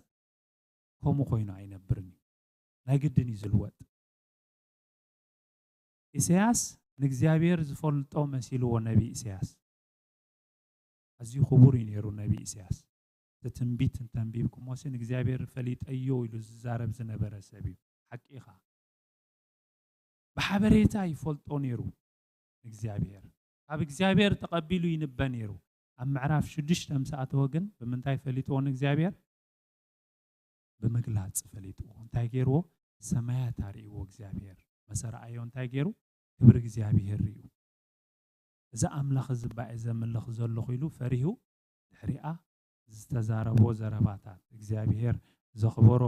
ካብ እግዚአብሔር ተቐቢሉ ተዛረቦ ተሪኹሞ ዘገርም ኣገልጋሊ ኮይኑ እዚኣ ውሻጥ እዚኣ ንኽትኣቱ መጀመርያ እንታይ ክትገብር ኣለካ ሓበሬታ ኢኻ ትጅምር ካብ ሓበሬታ ከይጀመርካ ናብ ምግላጽ ዝበሃል ተኣቲኻ ብዙሕ ዕንወት ኢኻ ትፍጽም ንምንታይ መስለኩም ኣገባቡ ትፈልጦን ኢኻ ኣገባቡ ስለ ዘይትፈልጦ ሕማቕ ኮይኑ ኮይኮነ ዋላ ተገሊጽልካ ካብ እግዚአብሔር ሲ እቲ ስርዓት ከመይ ጌርካ ተኣልዮ ስለ ዘይትፈልጥ እንታይ ትገብር ብዙሕ ዕንወት ኢኻ ትገብር ብተመክሮ ተዘይፈሊጥካና ኣምላኽ ከዓ ብዙሕ ዕንወት ኢኻ ትገብር እዘን ሰለስተ ኩሉ ግዜ ሓቢረን ክኸዳ ኣለወን ማለት እዩ ንእግዚአብሔር ክደልዮ እንተኾንካ ንእግዚአብሔር ትፈልጦ ኣለካ ከይፈለጥካዮ ክደልዮ ኣይትኽእልን ኢኻ ሓቂ ስለዚ እዘን ሰለስተ መሳልል እዘን ሰለስተ ኣስካላ ከይገበርካ እንተ ደኣ ኸይድካ ኩሉ ግዜ ብሽግር ኢኻ ትኣቱ ማለት እዩ ብዙሕ ግዜ ኣብ ህዝብና ናብ ካልእ ዓለም እንተሪኹሞ ጌጋታት ትፍጸም ጥሪ ኢልካ ናብ ምግላጽ ይእቱ ናብ ምግላጽ ዝኣትኻ መስለካ ማለት እዩ እግዚአብሔር ሓደ እዋን ስለ ዘኽብረካ መግላጽ ይበካ ተኣላልዩ ግን ጠፍአካ ሕጂ ብሱል ሰብ እግዚአብሔር ኣዝዩ ዝኸበረ ብመን ዝብሎ ሃብታም ሓበሬታ ካብ መን ትረኽቦ ካብ መጽሓፍ ቅዱስ ሓበሬታ ካበይ ትረኽቦ ካብ ክቡራት ዝኾኑ ብዙሕ ዝተመከሩ ሰባት ወይ ከዓ أنبيبهم فليتهم زنقرو خاسبات حكي هاتهم حبريتات تخالي تدما بين خاطر حبريتها لا تفتفتن لا تدخل لسكا طرح زي كون اغزابير كا بين خا بتمكرو خطعمو لك دايلو داويد اغزابير سي تايغبرو تعيميو اوكي ما نداتبل ها سناي مخانو انتاي غيريو سناي مخانو سي بزربا يكونن فليت ايو بمنتاي فليت ايو بمتعامي فليت ايو اغزابير مچم ايس كريم يكونن زطعم اوكي بمنتاي تعيمو اغزابير منفسي اغزابير وشتي ترخيبو بتمكرو فليت ايو بفلتت بحبريتات رح يكون كن فليت ايو بمنتاي بتمكرو فليت ايو تاسال سيت دما بمغلاص تا مغلاص كن اتوا يدللو اغزابير لن سلست حيزنا عنكيدالنا مخنياتو حدا دسكفن زلو حج انتايو زن سلست قصيرنا سلازين خيد حنت تحيزنا حنت حيزنا انت خيدنا كم حبرتسب بزح جيغاتات يفصم مالتي بمغلاص راح زغلغلو اغلغلتلو شجر كن حتى علاليا يفلطون بزح دما جيغاتات يفصم كمي غيركا خم تزارب كمي معاس تزارب كمي تزارب ابي تزارب سلازي يفلط انتي تقبر بزح نوت تقبر معاس مالت سبب انتايو نتزفلت كايو نغرسي ابي توعلو كمي تتقملو سبب تاسمياوي طبب كوميا تقبر عندبت مصق بلاكا خلي حدا نغر حدا سيتويشن حدا خناتات عندبت قبيلو خبدقا خلي طبب زلو سب انتاي يقبر سنيقو سلو زلو بحبريتا ويكا انفورميشن نبلو ويكا اكسبيرينس نبلو تمكرو ويكا مغلاص نبلو خاب املاخ زن سلسته تلو اوغن بقليلو حلفو خلي مالتي اكيندي اللهم دمساي دابير يمسكن سلازي درجاتاتنا كنحلف حنت ترحيزنا هنكيدا يدلنا له اغزابير نفولتو خلنا بحبريتا طرح يكوننا نفولتو اغزابير تايمات حبريتا بمنباب طرح زي كونس بمسمع طرح زي كونس بتمكرو بهيوت كنفولتو اغزابير بهيوت دما كنطعمو اغزابير ابيت كطعم اغزابير ابلاونتنا اغزابير مهلا كطعم معتي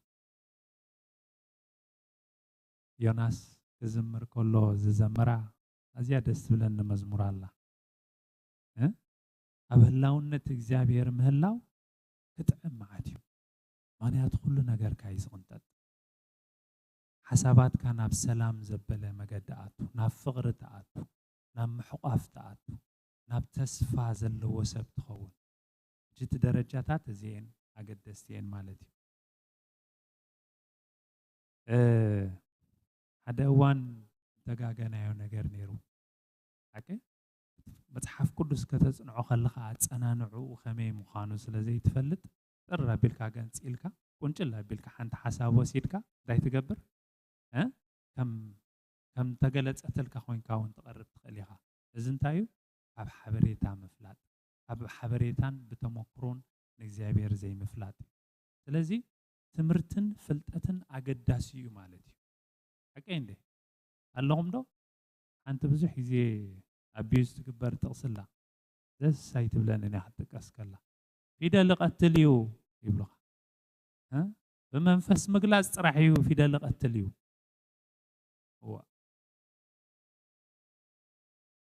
ከንበብና ከይተረዳእና ንእግዚአብሔር ተተጋጊናኻ ብዙሕ ሽግር ኢና ነምጽእ ማለት እዩ እንፈልጦ ንእግዚአብሔር ሓበሬታ ይደሊ እዩ ማለት እዩ እግዚአብሔር ይመስገን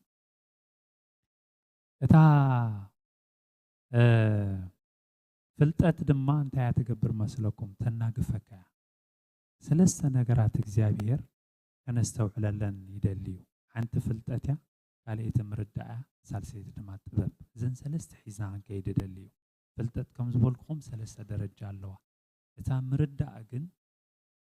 ኩሉ ዝዛረቡ ከይርዳእና ክእል እዩ ብእዝንኻ ሰሚዕካስ ከይርዳእካ ክእል እዩ ኦኬ ሰማዕካዮ ኩሉ ዘረባስ ተረዲእካ ማለት ኣይኮነን እታ أمرد أدمه حلف زبالة أنت يتليا تخليتي أنت يتليا تصن مبال لومي بوزوح ززارة بنبر بوزوح تصن زبل تصني الكام اسمع يفلال دي يفلالن صايل كام اسمع له تصني الكادما مسمع له سمعت خنكوني دلي يعقوبكم من يزبل حق سمعتي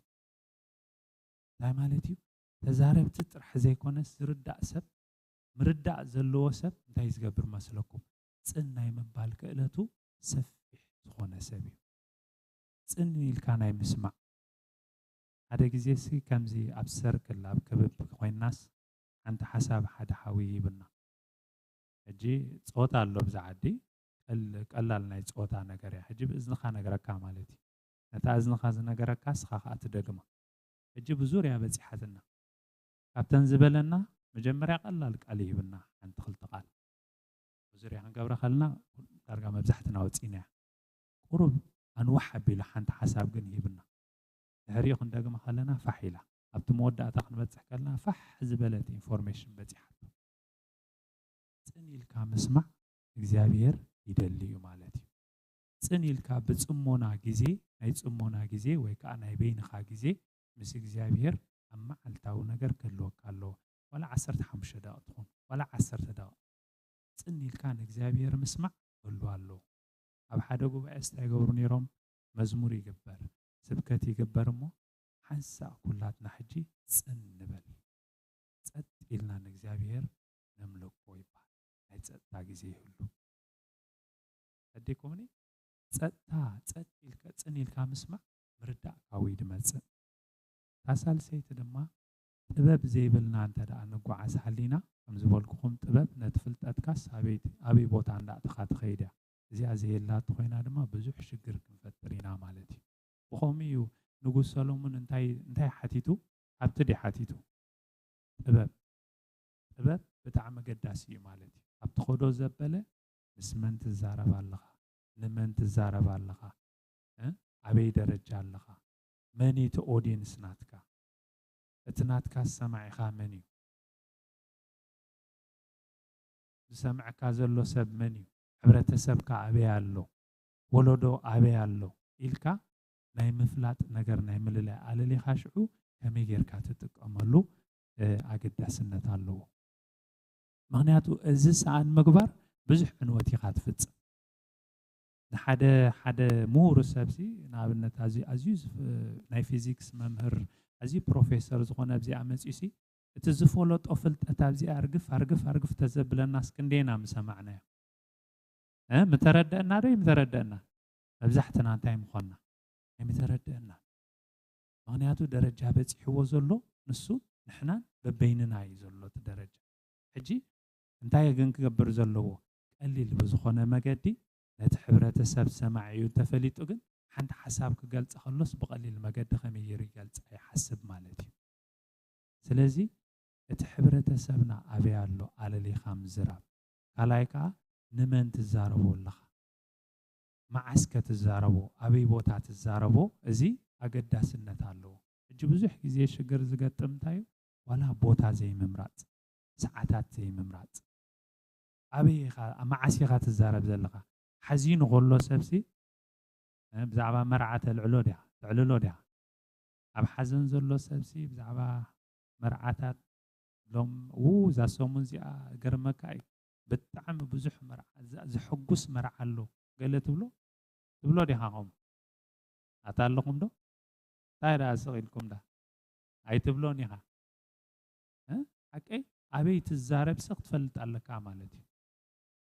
ምስ ቆልዓ ክትከውን ከለኻ ዓበይቲ ዘረባ ሰፍ ዘይስከሞ ነገር ተዳ ተዛሪብካዮ ቆልዓ ክሰምዐካ እዩ የስ ዳዲ ብለካ ግን ኣይሰምዐካን እዩ ዘሎ ገዲፍካ ኸይድ እዩ ማለት እዩ ሕጂ ጥበበኛታት ክንከውን ይደልየና ንሕብረተሰብና ንኸስቦሲ ጥበብ ክህልወና ከሎ ጥራሕ ክዛረቦ ተልየኒ ሕጂ ንኤርምያስ ሓወይሲ ብግሊ ዝዛረበሎ ሓቀ ብግሊ ኣብ በይኑ ዝዛረበሎ ኣብ እዝኑ ዝዛረበሎ ኣብ ጉባኤ ከዓ ዝዛረበሎ ሕጂ ናይ ህይወት ነገር ፓብሊክን ፕራይቬትን ዝበሃል ኣሎ ማለት እዩ ክህሉ ኣለዎ ግዴታ تحاويسين كنت أخو شجرك ما تسيو مالتي أبيت الزاربو نتسب تفلت عليك كمية الزاربو تاسار سيد ما خمية خات الزاربو زلها أسر زعل لنا كل جزء كم زمحتم كويناس زبلت على كل جزء هتسحقني عوتا غيرو ززارب زنبرة سباي تذكروا عندهم بعولو ززارب زنبرة سباي سي عولي ززارب نيرو حكي جي حدا زسخر سب دما الشيخ يبلكم الرسيعكم ما مالتي عليهم يلكم ذكركم يحلف نيرو لنا اجي عاوز لازبل زلو السباي كاسخير يزلو اتويلو نابتا غزا عولو يدزارب زلو حار نابتا مدرة أس نابل قربي لون تايلو أي تحرق سوق على أملاك يتسبب زول عويلو أي تحرق قلبت إلو دما صخاتكم كا أي تحرقوه حجي انتهي مالتي زي كمي غير كان السبت الزاربو خا أقداس النتالو حويل كا خاب عقن لعل دمص زلو غيركا انت دا قيو قاديو اي فلت قالت تزاريب كا ناي مسمعك الاتو تاي زخو يعصوي كمي غيركا تزاربو خا تفلطالك ما توناتكا حلو حكي طبباويو طببكم تون محلاو تون مالت ماتي ناي دمص ناتكاسي تحلو كمي غيركا تزاربو تفلط مالتي عاوز بحالو نجر عاوتبل أساب زبحلو نجار كأستبل كم زغما أنتم كم كأقسيل كهات زارب بلوني أنا عاويل الزارب زلقي مثلا نكو يا زابيري مسكن حجي نسا مفلات تاميزان مفلات دليا بحد سيروسي تبب بالانس بخونه هيوت مزازينو زخيد سب زنبوع ويكا زنبول زي كونه أتحساسبا زي بلو كمي غيرو تحساب تفلتت ناب حبرت سب كمي غيرو يتقمولو يعبك تفلتت كمي غيرو يوردا ناب حبرت سب كمي غيرو يبصحا باب الساعة كمي غيرو تقام حجزن سلسته خنحزان دل انتاي فلتت مردا تباب فلتت كندي درجة اللوا ودي ازي عيلة سامارايس كقبرا اللهم دو كندي درجة اللوا انتاي هذا قداميتي حبريتاو فلتت حبريتا كمي غير كاترخبو مسمعن بمنبابن مالتي واز مشتات الله خلا الله تنسنس بحالا ابو غيركا ترخبو خاليتك بتمكرو ذات مكرو حلف زبلتيا هاي مالتي نعم لخسي بعل خاتمو كيركا تفلتو اغزابير سناي مخانو انتاي تعامون رايو سناي مخانو سي دا تعام كان اغزابير تفلتو تمكرو تاسال سيتغنتا مقلات ريفيليشن زيا اغزابير تخبيركا كبرتات ناتو يريكا مس قدسات ملائكه خوينو يريك اغزابير ابي كم زلو زفان اغزابير تريومو تغرم ان او بقى زيغرمكا ماجستيك ناتو غرما ناتو عبيتسي بمنتاي تريو بخبر تريو مسرع خايو انت خاطون مسلكم شعو مدن مسعسع مزلال يلن خاطون مسلكم مخخ ازح محاوركا داوكا كل انت انا خايز علمك بفرهسي رع يخاطب نغزابير عبيتو ريخا انت تقبر يوبكم اندي لحق يبر بعن كلتن معرف المحجي فولتوني رحجكن فولي عينت مفلات فليت ايو نغزابير حجي كبرو مسرع اخوسي حجي فولي عينت مفلات يزولو اباي يلو حكي زا مغلاصيا بتاع قداسيتا فلتت زن سلسة مس حالفات زفلتنايو حبريتات زفلتنايو تمكروت زفلتنايو بمغلاصكا ردنا خلالو انت زي تردينا بزح شكرينا نمص مالتي نستردنا دما نتزفلتنايو نتستردنا بخمي نتقملو بتبابينا نقلصو معست تقملو ابي توعلو معست زارب كميلكا تزارب ازغلو دما تباب زن سلسته اغزابير تيبكا ابز مدرزن تحقوسكا تنبر مالت مفتحتات نعخا سولوشن زلكا اتايت شجر هيمصن مالت يكون مسمصن مفتحو كن قليل هونلكا اب سماي كانتاي تخو كبير كات نخبرك እግዚአብሔር ምክንያቱ ብዛዕባ ጥበብ ኣብ መጽሓፍ ምሳሌ ብዙሕ ነገር ተዛሪቡ ዘሎ ክብርቲ ምዃና ዓባይ ምዃና ተዛሪቡሎ ንዓ ዝረኸበሲ ኢሉ በቃ ካለ ሁሉ ተሪፉስ ንዓ እንተ ረኺብካያስ ብዙሕ መፍትሕታት ናይ ሽግራት መፍትሕታት ትረክብ ትኽእል ኢኻ ኢሉ እዚኣ ሃበና ዶ እግዚአብሔር ያበና ዶ እግዚአብሔር ይመስገን ሓቢርና ንጸልይ ጎይታ ይባረክ ቅዱስ እግዚአብሔር አምላክ ነመስግነካ ኣለና እግዚአብሔር አምላክ በፍልጠትን በመርዳእን እግዚአብሔር በጥበብን ክትመልአና እግዚአብሔር አምንኾዶ ዘበለ ዘን ሰለስተ ነገር ከሰንያና በቅድሜናን በድሕሬናን በጎንናን በማእከልናን በኩሉ ወጻ እግዚአብሔር አምላክ ክንወጽእ ከለና በሕብረተሰብ ፍሉይ ወለዶ ምዃንና ሕሩይ ወለዶ ምዃንና ቅዱስ ህዝቢ ምዃንና ዝረአየሉ እግዚአብሔር አምላክ ንስኻ ጸጋኻ ተብዝሕ ናባኻ ንጽልይ ኣለና እግዚአብሔር አምላክ ንስኻ ትገብር ንስኻ ትዛረብ ማሕተም ናትካ ዘለዎም ሰባት እግዚአብሔር ይፍለጡን ይልለይን እዩ እዚ ድማ ብፍልጠት ዝሰነቁ ብምርዳእ ዝሰነቁ ብጥበብ ዝተኻዕንዮም ነይሮም እግዚአብሔር አምላክ ንዓና ድማ ከምኡ ስለ ዝገብረናን ከምኡ ድማ ስለ ተውፀናን የመስግነካ ኣለኹ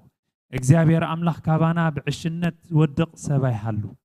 ካባና ብጌጋ ናይ ዕሽነት ዝወድቕ ሰብ ኣይሃሉ እግዚአብሔር ኣብቲ ሕቕፉ ናትካ ክንሰግር ናብቲ ምግላጽ ናትካ ክብሪ ክንኣቱ ናብቲ ህላውነት ናትካ መግላጽ ዘለዎ ክንኣቱ እግዚአብሔር ቅዱሳት መላእኽቲ ዘለዎ እግዚአብሔር ንስኻ ትኸብረሉ ቦታ ክንኣቱ እግዚአብሔር ኣብቲ ዝፋን እግዚአብሔር ክንኣቱ እግዚአብሔር እቲ ቀንጠመንጥ ምድራዊ ነገር ገዲፍናስ ናብቲ ሰማያዊ ሓሳብ ክንኣቱ እግዚአብሔር ክትረዳና ብስም ኢየሱስ እጽልይ ኣለኹ እግዚአብሔር አምላክ ንስኻ እንተይልካ ኩሉ ይኸውን እዩ ንስኻ እንተይልካ ኩሉ ይልወጥ እሞ እግዚአብሔር እዚ ስለ ትገብሮ የመስግነካ ኣለኹ እግዚአብሔር አምላክ ከማኻ ዝበለ ዓቢ አምላክ የለን ኢልና ክንዝምር ጸኒሕና እወ ዕቤትካ ኣይምርመርን እሞ እግዚአብሔር ነዚ ዕድል እዚ ስለ ዝሃብካና ሕሩይ ወለዶ ቅዱስ ህዝቢ ቅዱስ ካህናት ክንከውን ስለ ዝገበርካና ነመስግነካ ኣለኹ እግዚአብሔር አምላክ ነዞም ብሩኻት ህዝቢ ናትካ ዝኾኑ ድማ መመሊስካ ክትባርኾም ቆፎኦም ክትመልእ መገድኦም ኣሳልጦ ክትህብ ኣብ ዝኸድዎ ዓወት ኣብ ዝኸድዎ መጎስ ክትህብ ብስም ኢየሱስ ክርስቶስ እጸልይ ኣለኹ ኣብ ዝኸድዎ ኣሳልጦ ይኹን እግዚአብሔር ሕንቅሊተይ ዘበለ ይፈታሕ እግዚአብሔር ዝሓመመ ይፈወስ እግዚአብሔር አምላክ ዝጓሃየ ምጽንናዕ ካባኻ ይርከብ እግዚአብሔር ይብል ኣለኹ እግዚአብሔር አምላክ ነዚ ስለ ትገብሮ የመስግነካ ኣለኹ ቅዱስ እግዚአብሔር አምላክ ኣዝየ የመስግነካ ኣለኹ ብስም ኢየሱስ ጸሊና አሜን ተባረኹ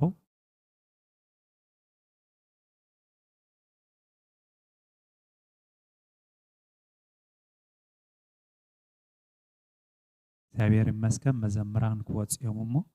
መዝሙር እንዳገበርና ሎሚ ድራር ጎይታ አላትና እግዚአብሔር ይመስገን ሁላትና ንኽብር እግዚአብሔር እስክንተስ ኮፊልና ስለ ጽናሕና ጎይታ ይባረክ ዲያቆናት በብተራ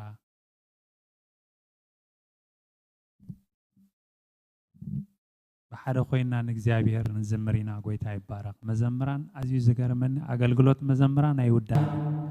አገልግሎት አዘምራን መዘምራን ዘላለማዊ ጎይታ ይባረክ ሰበኽቲ ኩሎም ደው ክብልዮም ሓንሳእ መሃርቲ ኩሎም ደው ክብልዮም መዘምራን ዝዝምር ግን ኩሉ ግዜ ንኣምላኽ እንዳምልኾ እዩ ዝነብር ጎይታ ይባረክ ምስ መዘምራን ኮይና ንጎይታ ክነኽብሮ ኢና ጎይታ ይባረክ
ሰናይ የብሉ አብዘላ ምድሪ ከም ዝናት ከውቂሩ የለን ዘሕኒ ፍቕርኻ ፍቕርኻ ኣምላኸይ ፍቕርኻ ሰናይ የብሉ አብዘላ ምድሪ ከም ዝናት ከውቂሩ የለን زعجبني فغيرها فغيرها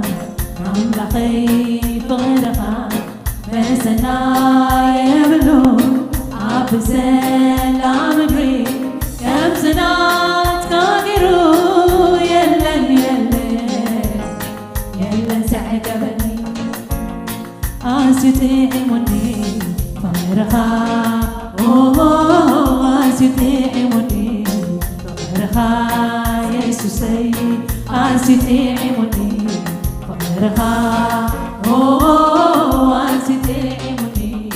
فقرها يسوسي فقرها أملاخي فقرها بسنا يبلون أبزل عمري أمسنا تاكرو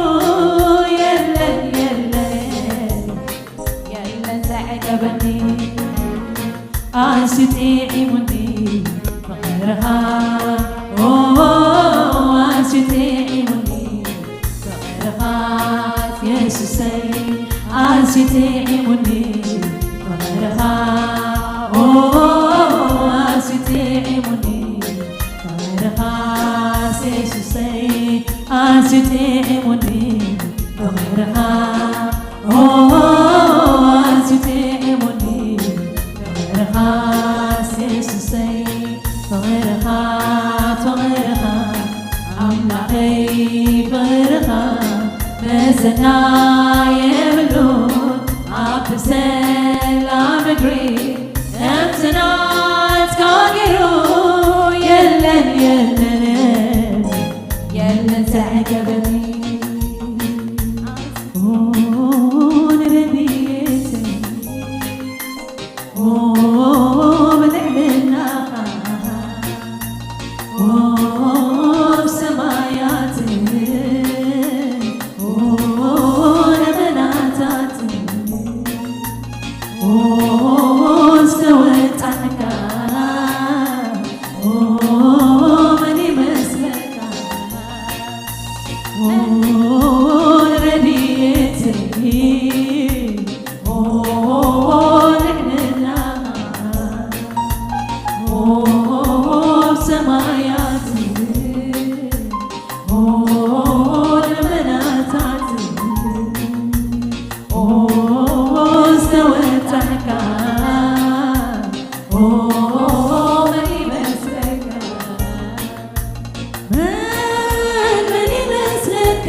زيت غفلة يلبونمو مسجنك سرحي كله سرح كايو تفت سمان ونيل كايو سترفى يلبونمو مسجنك إداي كله كفل كايو عبت مسكر ساسيم كايو سترفى يلبونمو مسجنك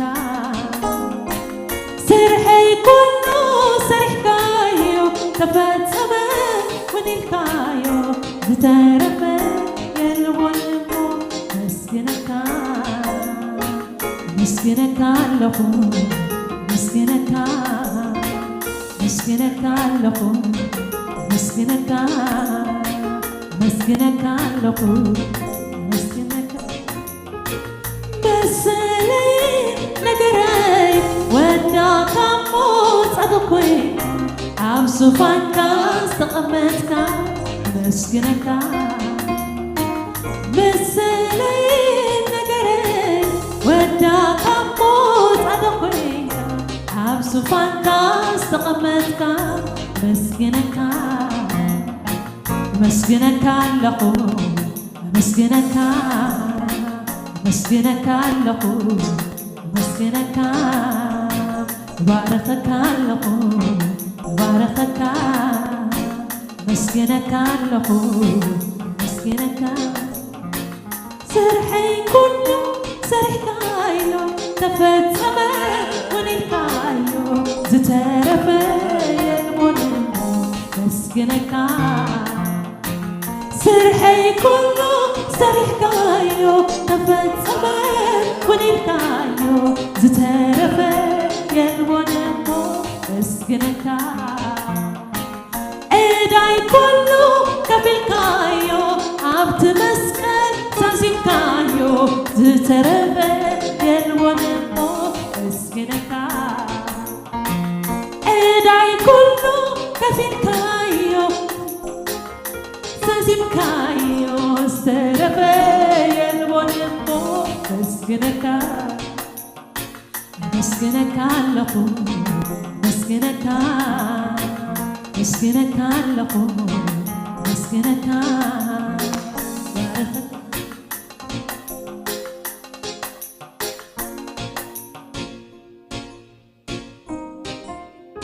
مسكن ጎይታና ኢየሱስ በታተተ ዘላለቲ እንጌራ አለ አመስጊኑ ቆረሰ እሞ ውሰዱ ብልዑ እዚ ምእንታኹም እተዋህበ ስጋ እዩ ብሕብረት ነቲ ሕብስቲ ንውሰዶ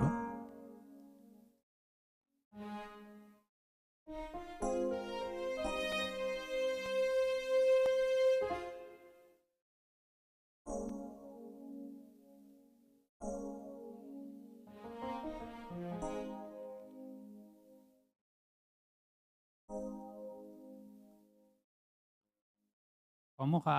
ድሕሪ ድራር ነታ ፅዋእ ኣልዓለሞ እዛ ፅዋእ እዚኣ ብደመይ ሓድሽ ኪዳን እያ ብትሰትይዋ መጠን ንመዘከርታ ይግበርዋ በለ ብሕብረት ነቲ ስተ ንውሰዶ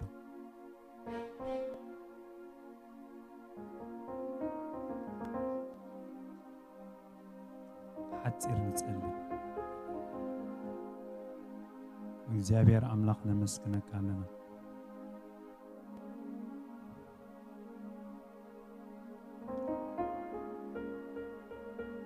እንደሕነትና ዝወስድካዮ ዋጋ እንደሕነትና ዝኸፈልካዮ ዋጋ እናስተንተና ነመስግነካ ኣለና ስጋኻ ተቆሪሱ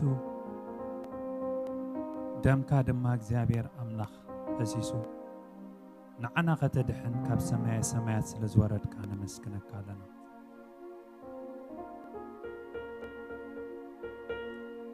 ደምካ እግዚአብሔር አምላክ ሕያው እዩ ሕጂ ድማ ንፈውሲ ድሓመመ ዘበለ ክፍወስ ሕልና ዝዓረቦ ዘበለ ክፀሪ ብደምካ እግዚአብሔር አምላክ ንስኻ ተልካ ሰኻውሒ ይናቐነቕ እሞ እግዚአብሔር ኣብዚ ቦታ እዚ እግዚአብሔር አምላክ ጭንቕ ኣይሃሉ ካብ ደምካ ዝተላዕለ እግዚአብሔር አምላክ ሽጉር ኣይሃሉ ካብ ደምካ ዝተላዕለ እግዚአብሔር አምላክ ዝጨነቆን ዝተሸገረን ዝጓሃየን ኣይሃሉ እግዚአብሔር አምላክ ኣስኣሰርካ ዝኸይድ ኩሉ ግዜ ሓጎስ ይስዕቦ እዩ ኣስኣሰርካ ዝኸይድ እግዚአብሔር ብቅድሚትን ብድሕሪትን ብላዕልን እግዚአብሔር በረኸት የንጀርብቦ እሞ እግዚአብሔር በረኸትካ ከተጀርብብ እቲ ንስኻ ምድሓን ዝኸፈትካዮ ኩሉ ኣፍ ደገ ምሕዋይ ኣፍ ደገ ምፅንናዕ ኣፍ ደገ ሓጎስ ኣፍ ደገ ፍቕሪ እግዚአብሔር አምላክ ህዝብኻ ክለብስ ነቲ ዝለበሶ ድማ ከስተማቕሮ ብስም ኢየሱስ ክርስቶስ ይጽልይ ኣለኹ بدمك زخنا محتم እግዚአብሔር ني حدش كيدان بدمك زخنا محتم እግዚአብሔር أملاك ني حدش كيدان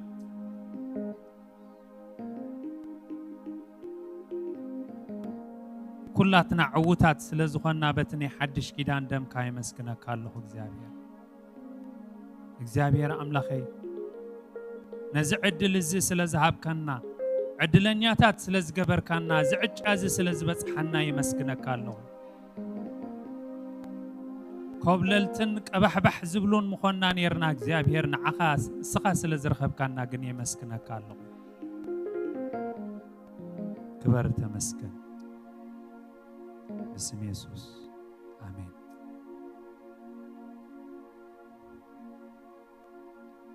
እጅድማ ቆልዑ እግዚአብሔር አምላክ ንቆልዑ ክንጽሊና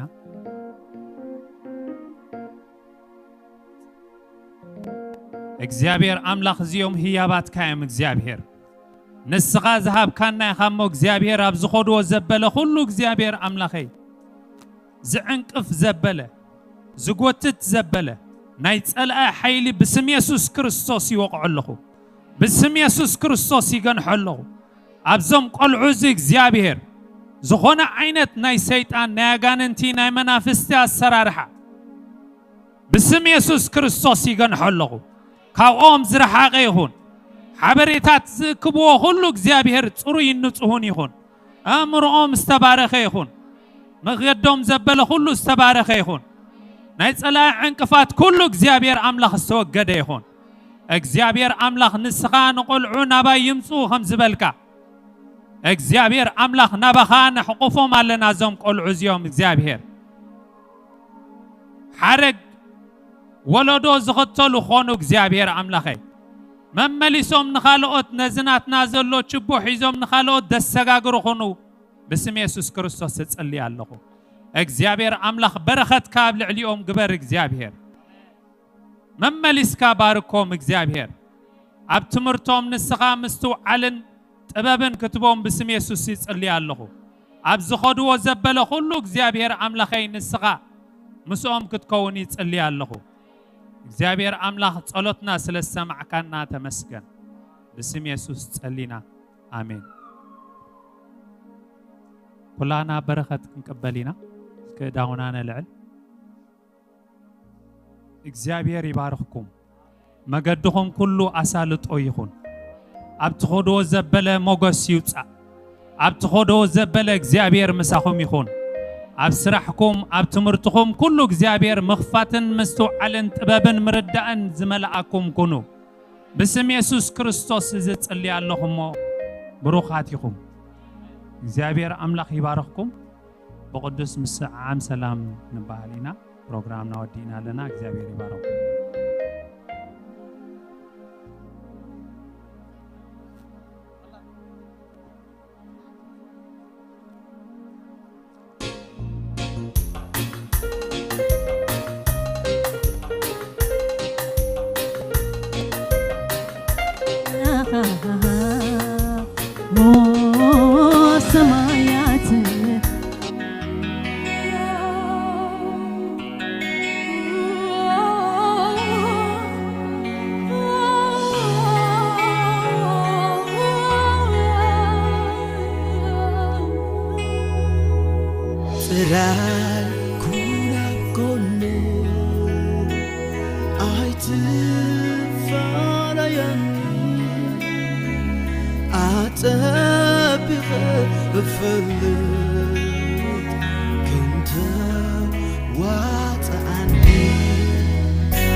But